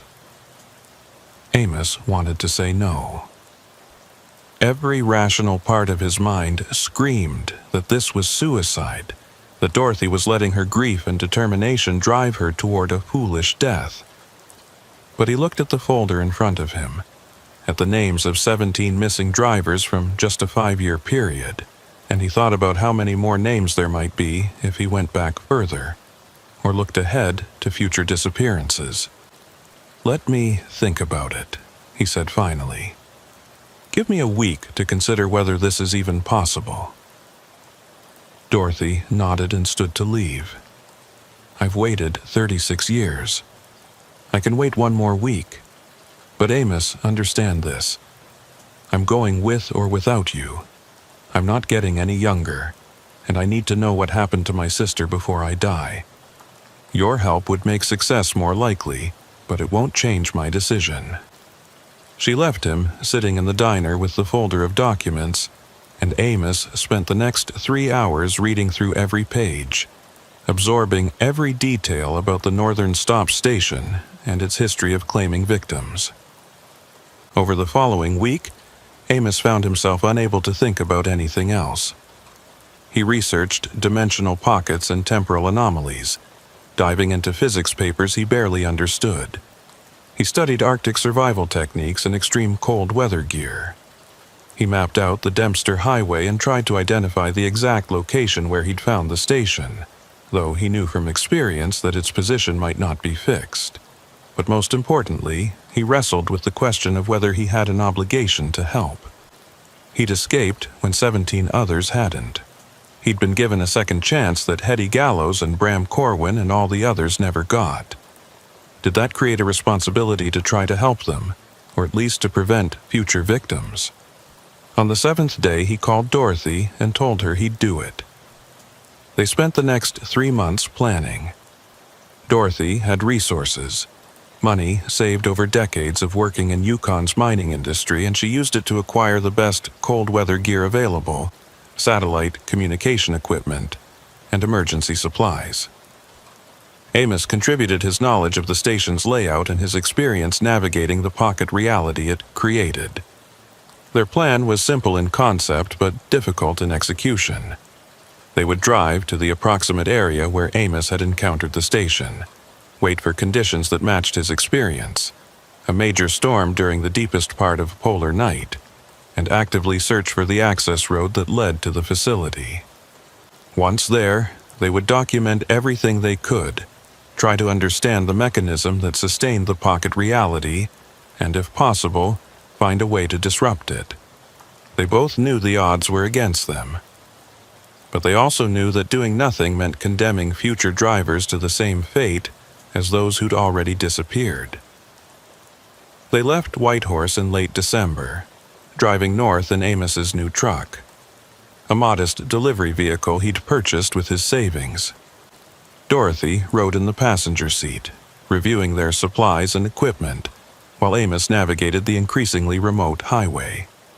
They reached the Dempster Highway junction and turned north, entering the vast emptiness of the Arctic winter.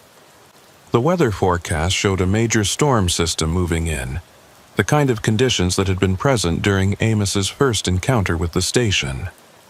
They drove through the polar darkness, watching for the sign that marked the access road, but found nothing. Mile after mile of empty highway passed beneath their wheels, and Amos began to worry that the station only appeared to certain people, or under specific circumstances they hadn't yet identified. "Tell me about when you saw the sign," Dorothy said as they approached the area where Amos estimated the encounter had occurred. "What exactly were you thinking? What was your state of mind?" Amos thought back. "I was worried about fuel, worried about the storm, looking for any option that would give me shelter and safety. I was desperate, I guess. Desperate enough to take a chance on an unknown facility." "Desperation," Dorothy repeated. "Maybe that's the key. Maybe the station only reveals itself to people who are vulnerable, who need it badly enough to overlook the warning signs." They drove another 50 miles north, then turned around and came back south, searching both directions. The storm was intensifying now, snow beginning to fall and wind picking up. Amos was starting to run low on fuel, though he'd planned for that, carrying extra diesel in jerry cans in the truck bed. As they passed through the same stretch for the third time, now fully engaged in the blizzard, Amos saw it. The sign, barely visible through the snow, directing them to the northern stop station 2 miles ahead. "There," he said, pointing. "Did you see it?" Dorothy leaned forward, squinting through the windshield. "I see a sign, but I can't read what it says. The snow's too thick." Amos felt a chill that had nothing to do with the temperature. The station was showing itself to him, but Dorothy couldn't see it clearly. Maybe because he'd been there before, or maybe because he was the one driving and therefore the one the station wanted to trap. "We're going in," he said, making the turn onto the access road. "Stay alert and remember everything we discussed. We document, we investigate, and we leave before we get trapped." The access road looked exactly as it had during his first visit. snow-covered, rough, barely maintained. The 2 miles seemed to take forever. The truck struggling through drifts and over ice, but eventually the station appeared through the storm. It looked unchanged from Amos's memory. The same weathered buildings, the same flickering lights, the same sense of wrongness that permeated the entire area. But this time there were other vehicles in the parking lot. 3 trucks, all of them running, all of them empty. "My God," Dorothy whispered.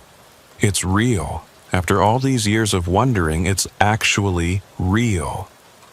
Amos parked at the edge of the lot, positioning his truck for a quick exit if needed. They'd agreed not to shut off the engine, not to make the same mistake that had cost him his previous truck. He left it idling and climbed down with Dorothy, both of them bundled against the brutal cold. The main building's door was unlocked, just as before. Inside, the scene was almost exactly as Amos remembered, with one critical difference. There were people there now.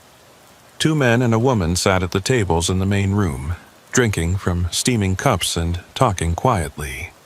They looked up as Amos and Dorothy entered, and their expressions showed surprise but not alarm. "New arrivals," one of the men said.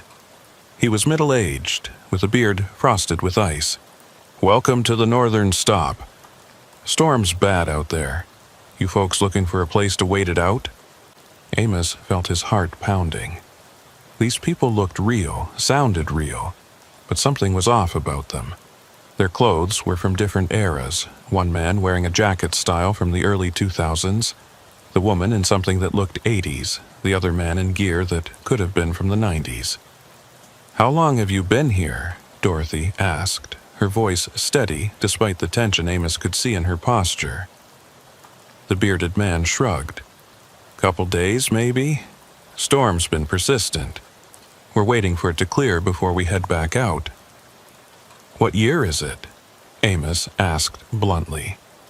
The 3 drivers exchanged glances, and something shifted in their expressions. Confusion, or maybe the beginning of realization.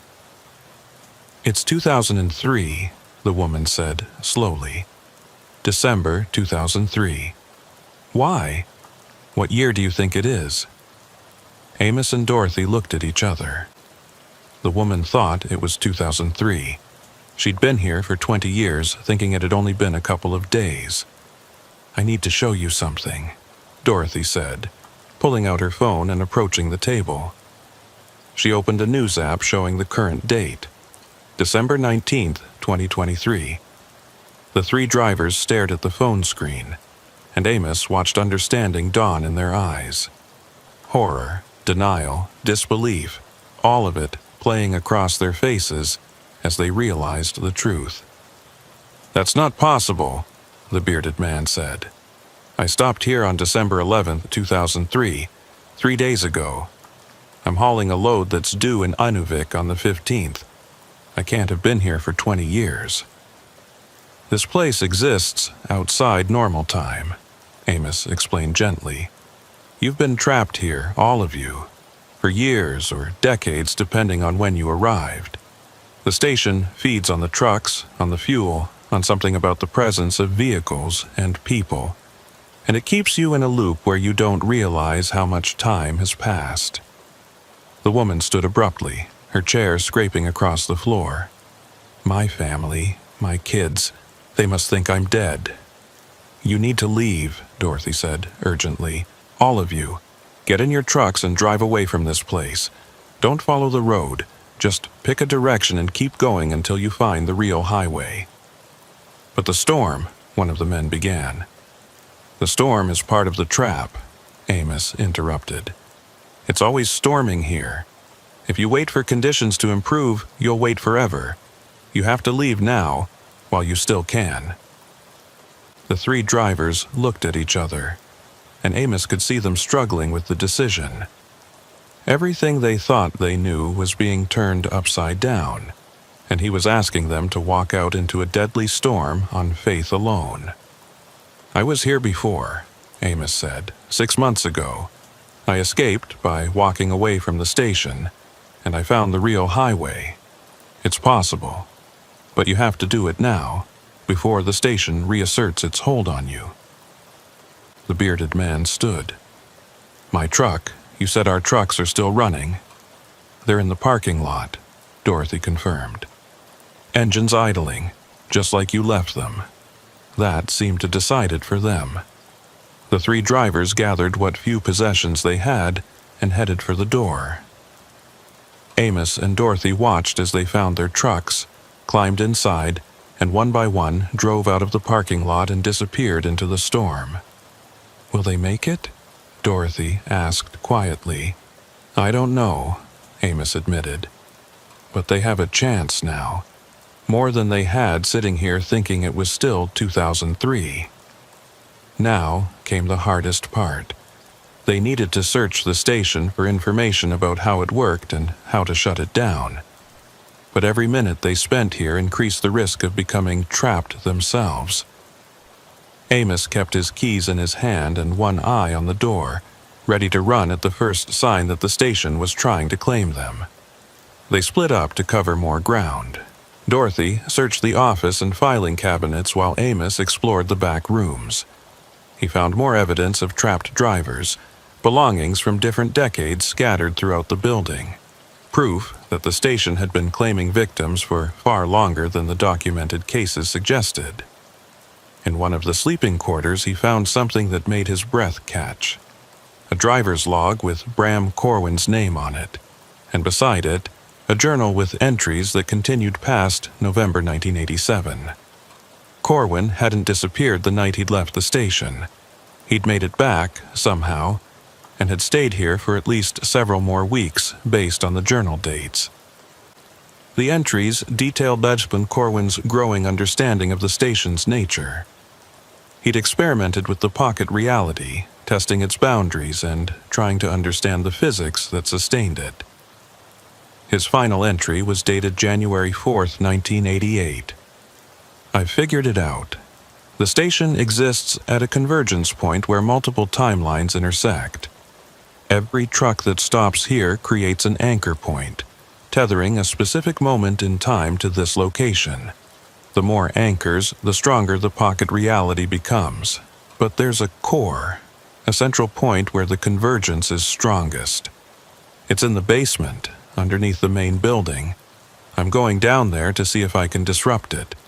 If this is my last entry, at least I tried." Amos showed the journal to Dorothy. "There's a basement. Corwin went down there and never came back." "Then that's where we need to go," Dorothy said firmly. They found the basement entrance behind a storage room in the back of the building. A narrow stairway descended into darkness, and even from the top of the stairs, Amos could feel something wrong about the space below. A pressure in the air, a subtle wrongness that made his instincts scream at him to stay away. But they'd come this far. They'd found trapped drivers and sent them toward potential freedom.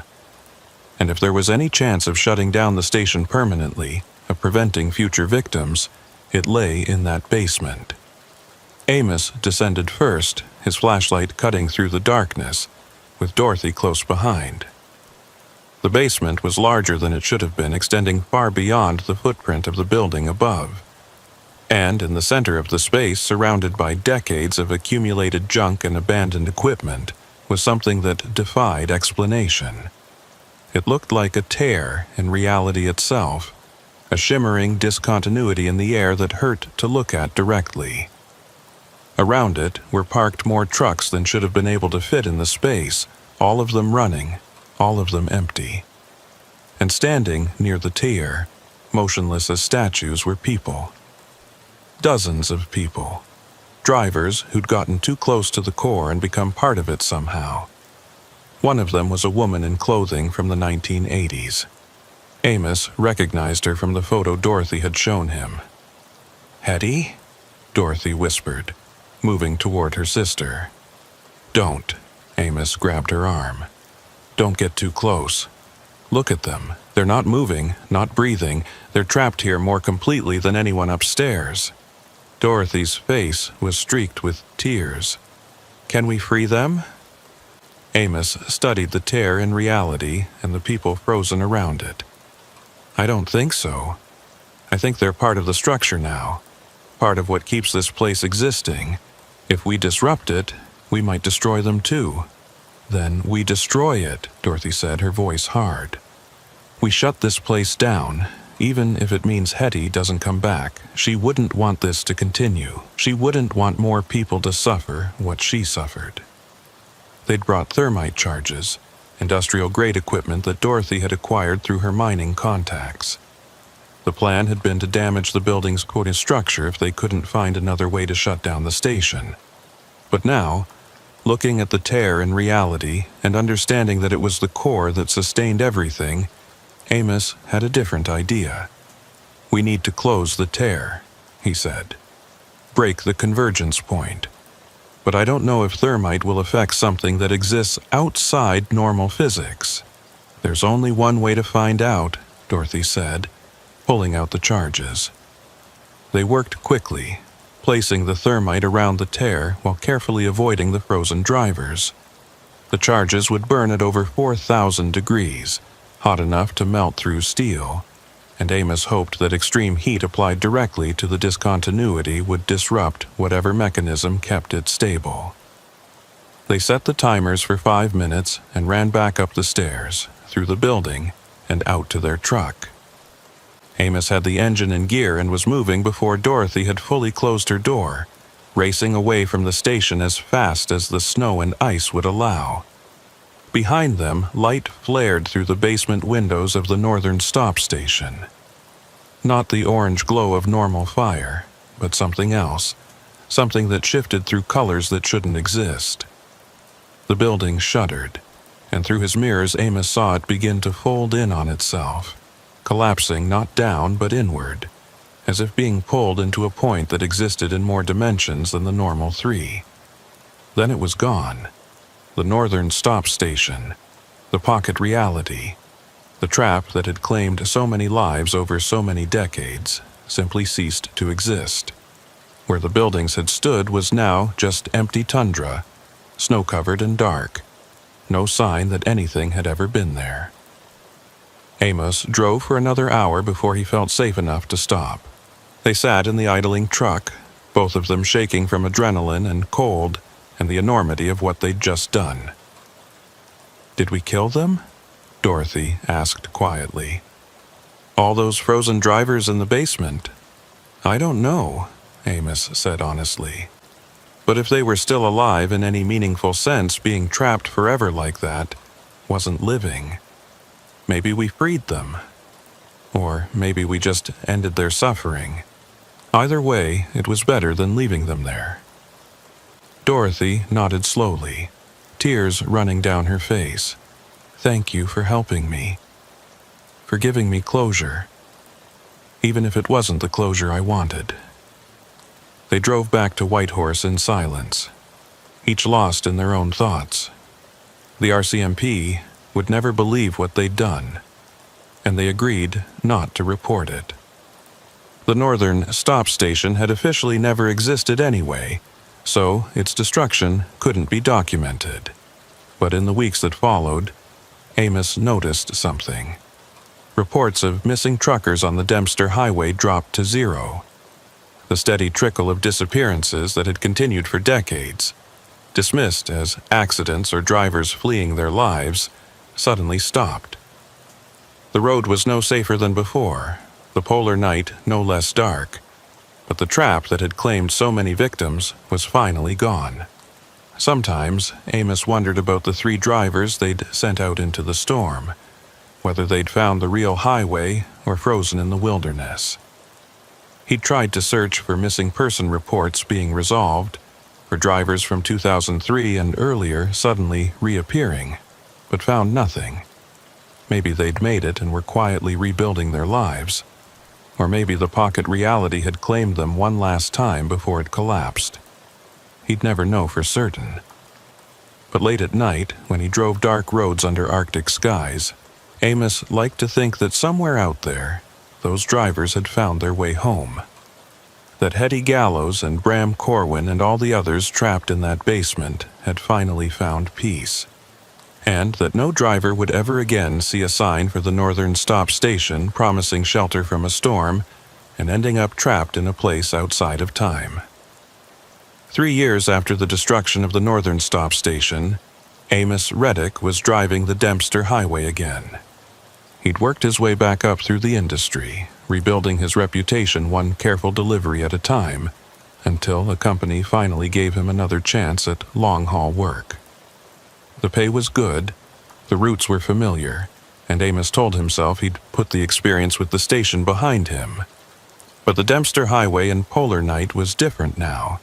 Not safer exactly, but cleaner somehow. As if the removal of that pocket reality had changed something fundamental about the road's character. Other drivers noticed it too, though they couldn't articulate what had shifted. The disappearances had stopped, and the highway felt less hungry, less willing to swallow people who made mistakes. Amos was hauling mining equipment north to Inuvik, a routine run he'd made dozens of times before the incident with the station. It was mid-January, the darkest part of winter, and the temperature had dropped to minus 48 degrees. The aurora borealis painted the sky in shades of green and purple, and the road ahead disappeared into blackness, broken only by his headlights. Around midnight, as he was passing through the area where the northern stop station had once existed, his CB radio crackled to life. Amos Reddick. The voice was female, distorted by static but clear enough to understand. "Can you hear me?" Amos felt ice water flood his veins. He grabbed the microphone with a hand that wasn't quite steady. "This is Amos. Who's calling?" "You know who this is," the voice said. "You found my journal. You read my warnings. You escaped when I couldn't." "Hetty Gallows," Amos whispered. "What's left of her," the voice confirmed. Or maybe just an echo, a recording trapped in the electromagnetic field where the station used to be. "I don't know what I am anymore, but I wanted to thank you for freeing us, for destroying that place before it could claim more victims." "Are you at peace?" Amos asked, not sure if the question even made sense. The static on the CB intensified, and for a moment Amos thought he'd lost the connection. Then Hetty's voice came back, fainter now. "I don't know what peace means when you've been trapped outside of time for 36 years. But I'm not in the basement anymore. None of us are. That's something." "The 3 drivers we sent out into the storm," Amos said. "Did they make it?" "2 of them did. They found the highway, drove south, and returned to lives that had moved on without them. The 3rd one froze about a mile from the station. He's buried up here now, finally at rest. Better than being trapped forever.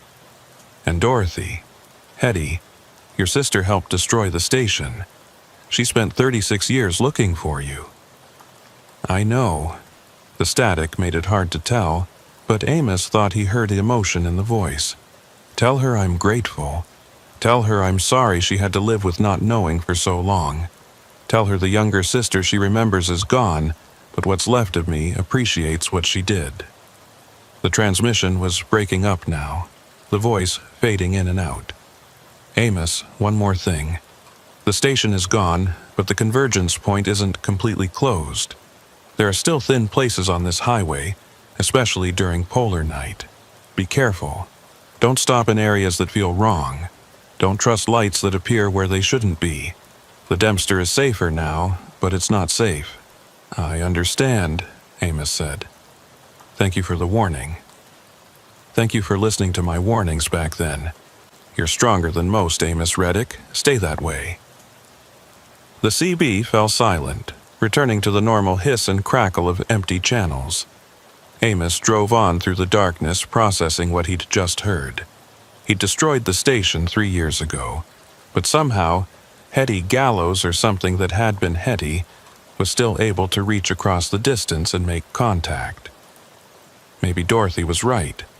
Maybe destroying the station hadn't killed the trapped drivers so much as freed them into a different kind of existence. An existence that allowed them to communicate, to warn others, to to serve as guardians of the highway that had claimed them. The miles rolled by beneath his wheels, and Amos found himself thinking about all the drivers who'd been trapped in that basement, frozen in time around the convergence point. Hetty, Bram Corwin, and dozens of others whose names he'd never learned. What had happened to them when the thermite charges disrupted the tear in reality? Had they simply ceased to exist?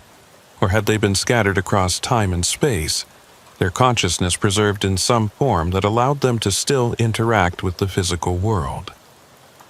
Around 3 a.m, Amos stopped at a legitimate truck stop in Eagle Plains to refuel and grab coffee. The place was nearly empty, just one other truck parked in the lot.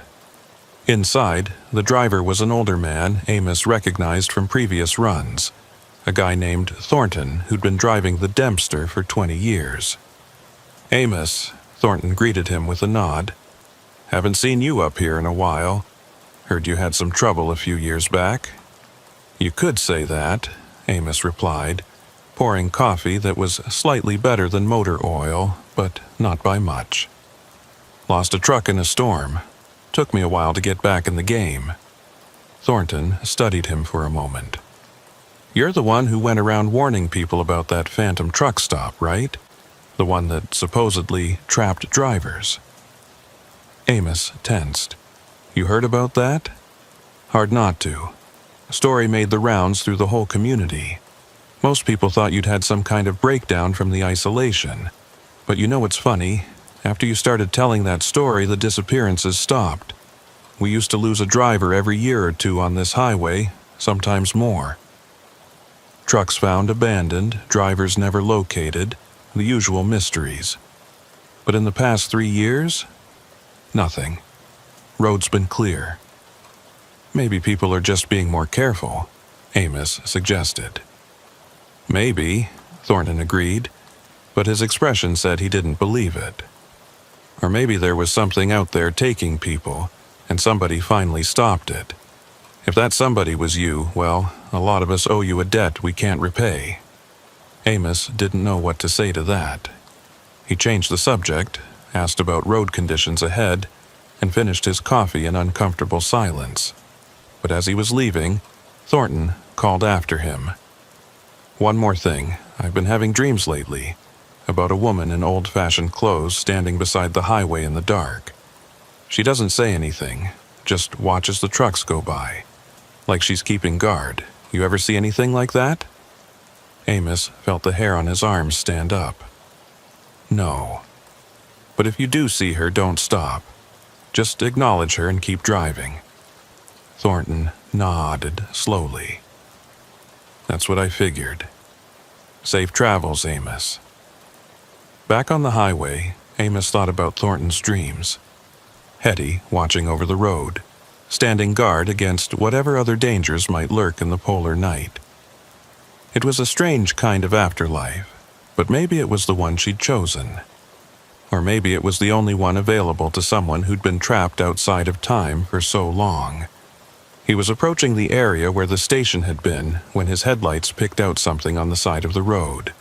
A figure, standing motionless in the snow. Amos's first instinct was to slow down, to check if someone needed help. But then he remembered the warnings, both Hetty's and his own instincts honed by years of driving dangerous roads. As he passed the figure, his headlights illuminated it clearly for just a moment. A woman in clothing from the 1980s, her face pale and expressionless, watching the highway with eyes that reflected his lights like an animal's. She made no move to flag him down, didn't wave or call for help. She just stood there, bearing witness to the trucks that passed, a guardian or a warning or maybe both. Amos raised one hand from the steering wheel in acknowledgement as he drove past. In his mirror, he saw the figure was gone, as if she'd never been there at all. The rest of the drive to Inuvik was uneventful, and Amos made his delivery without incident. But he couldn't stop thinking about what he'd seen, about Hetty Gallows standing watch over the highway that had claimed her. He wondered if the other drivers trapped in the basement were out there too, scattered along the Dempster. serving as silent guardians against threats they couldn't prevent but could at least warn about. After unloading in Inuvik, Amos called Dorothy. She'd moved to Vancouver after their expedition, trying to put distance between herself and the memories of her sister's fate. But she'd given Amos her number and made him promise to stay in touch, to let her know if he ever encountered anything unusual on his drives through the north. "I heard her voice on the CB," Amos told Dorothy. "Hetty. She thanked us for destroying the station." Dorothy was quiet for a long moment. Was it really her, or just some kind of recording? An echo of who she used to be? "I don't know," Amos admitted. "Maybe there's no difference anymore. But she said to tell you she was grateful for what you did, and that she's sorry you had to wait so long for answers." He heard Dorothy's breath catch. Did she sound like herself? Like my sister? She sounded like someone who'd been through more than any person should have to endure, Amos said carefully. But there was still something human in her voice, something that cared about warning other drivers, about protecting people from the dangers she couldn't escape. "That sounds like Hetty," Dorothy said softly. "She always was stubborn about helping people, even when it cost her. I guess some things don't change, even after death." They talked for another hour, and Amos told her about Thornton's dreams and the figure he'd seen beside the road. Dorothy listened without judgment, and when he finished, she shared her own experiences. "I dream about that basement sometimes," she said. "About all those frozen drivers standing around the convergence point. And in my dreams, they're not frozen anymore. They're moving, walking away from that place, scattering across the north. I used to think it was just wishful thinking, my mind trying to give me closure. But maybe it's something more. Maybe we really did free them, and they're still out there in some form." "Would that be better or worse than them just being dead?" Amos asked. "I don't know," Dorothy replied. "But at least they're not trapped anymore. At least they have some kind of existence beyond being fuel for that impossible place. That has to count for something." After hanging up with Dorothy, Amos sat in his truck and thought about the nature of the trap they'd destroyed. The northern stop station had existed in a pocket outside of normal time and space, sustained by the vehicles and people it captured. But what if destroying the convergence point hadn't actually killed the trapped drivers? What if it had just released them from their physical anchoring, allowing their consciousness to persist in a different form? It was a question he couldn't answer, and probably no one could. The physics that had allowed the station to exist were beyond normal understanding, so the aftermath of its destruction was equally inexplicable. Over the following years, Amos continued to drive the Dempster Highway, and he continued to encounter strange things in the polar night. Not the overt trap of the northern stop station, but subtler phenomena. Voices on the CB that offered warnings about road conditions ahead, always accurate, always helpful. Lights in the distance that seemed to guide trucks away from dangerous areas. Figures standing beside the road during the darkest hours, watching but never interfering. Other drivers reported similar experiences, though most dismissed them as isolation-induced hallucinations or tricks of the light. But Amos knew better. He recognized the patterns, understood what he was seeing. The drivers who'd been trapped in the station weren't gone. They'd become part of the highway itself, woven into the fabric of the place that had claimed them, serving as guardians for those who still drove through the endless winter darkness. It wasn't a perfect solution. The northern highways were still dangerous, and drivers still died in accidents or got lost in storms. But the deliberate predation had stopped. No more pocket realities feeding on vehicles and trapping people outside of time. The road was what it had always been before the station's creation. Hostile but honest, dangerous but not malicious. Amos thought about writing down the full story, documenting everything that had happened from his first encounter with the station to its destruction and the strange aftermath. But he decided against it. The story was too strange, too full of gaps and unanswerable questions. Better to let it remain what it had become. A legend among northern truckers, a warning passed from driver to driver, a reminder to be careful about where you stop during polar night. 5 years after destroying the station, Amos made his last run on the Dempster Highway. He was getting older, the hard years of Arctic driving taking their toll on his body, and he'd decided to transition to warmer routes down south. But he wanted to make one final trip through the darkness. One last journey past the place where the northern stop station had claimed so many lives.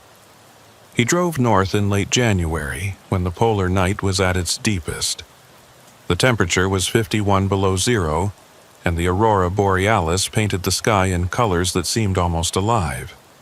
As he approached the area where the station had been, he slowed his truck and pulled over to the shoulder, sitting with his engine idling and his eyes on the empty landscape. There was nothing there now, just snow-covered tundra stretching out into the darkness. No sign that a building had ever existed in this place, but Amos could feel the history, the weight of all those trapped years pressing down on this spot. This was where Hetty Gallows had spent decades trying to warn people about the danger they were walking into, where Bram Corwin had tried and failed to escape, leaving his truck idling in the storm while he vanished into the convergence point, where dozens of other drivers had stopped seeking shelter and never left. As Amos sat there, a figure appeared in his headlights. The woman in 80s clothing, Hetty Gallows, or what remained of her, standing in the snow and watching his truck. But this time she wasn't just watching. She walked toward his cab, moving through the snow without leaving footprints, and stopped beside his driver's side window. Amos rolled down the window despite the blast of Arctic air that invaded his cab. Up close, Hetty looked more substantial than she had the other times he'd seen her. Her face had details he could make out clearly, and her eyes held intelligence and awareness. "Last trip?" she asked, her voice clear without the CB static. "Last one on this highway," Amos confirmed. "I'm getting too old for this kind of driving. Time to find easier routes." Hetty nodded. "You've been good for this road, Amos. You helped clean it up, made it safer. We appreciate that."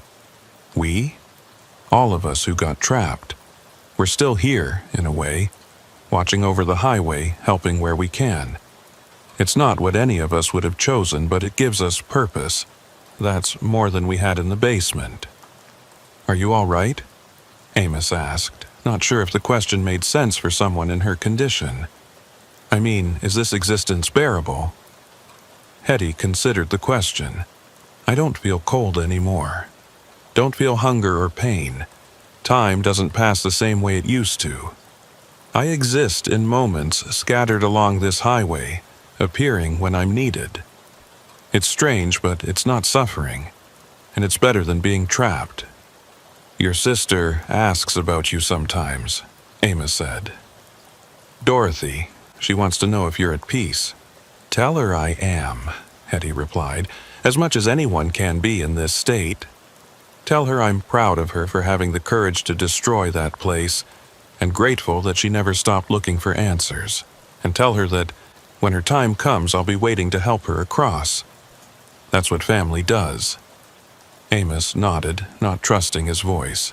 "One more thing," Hetty continued. "The convergence point isn't completely closed. It's stable now, contained, but there's still a thin place here. During the worst storms, during the darkest nights, reality can still get confused.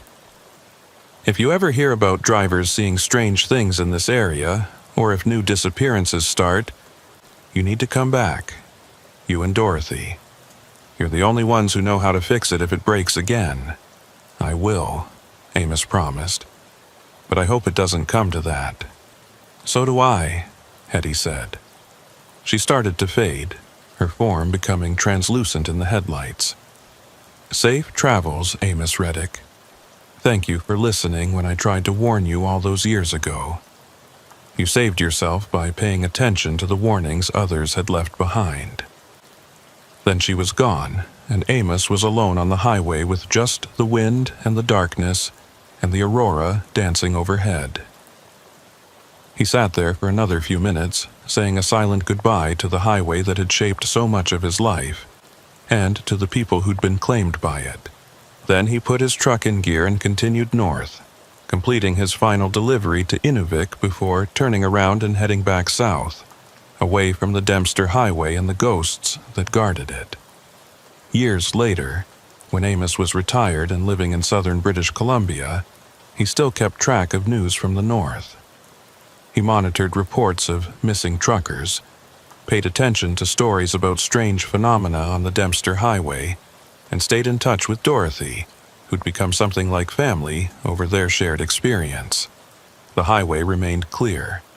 No new disappearances, no reports of phantom truck stops or temporal anomalies. The northern stop station stayed buried in the past where it belonged, and the drivers it had trapped continued their vigilant watch over the road that had claimed them. Sometimes, late at night, Amos would dream about the highway. In his dreams, he was driving through the polar darkness, and all along the roadside stood figures watching over him. Hetty Gallows and Bram Corwin and all the others, serving as guardians of the Dempster, protecting living drivers from the dangers they hadn't been able to escape themselves. It wasn't the ending Amos would have chosen for them. They deserved peace, deserved rest, deserved to move on to whatever came after death. But maybe this was close enough. Maybe bearing witness, standing guard, helping others avoid their fate was its own kind of peace.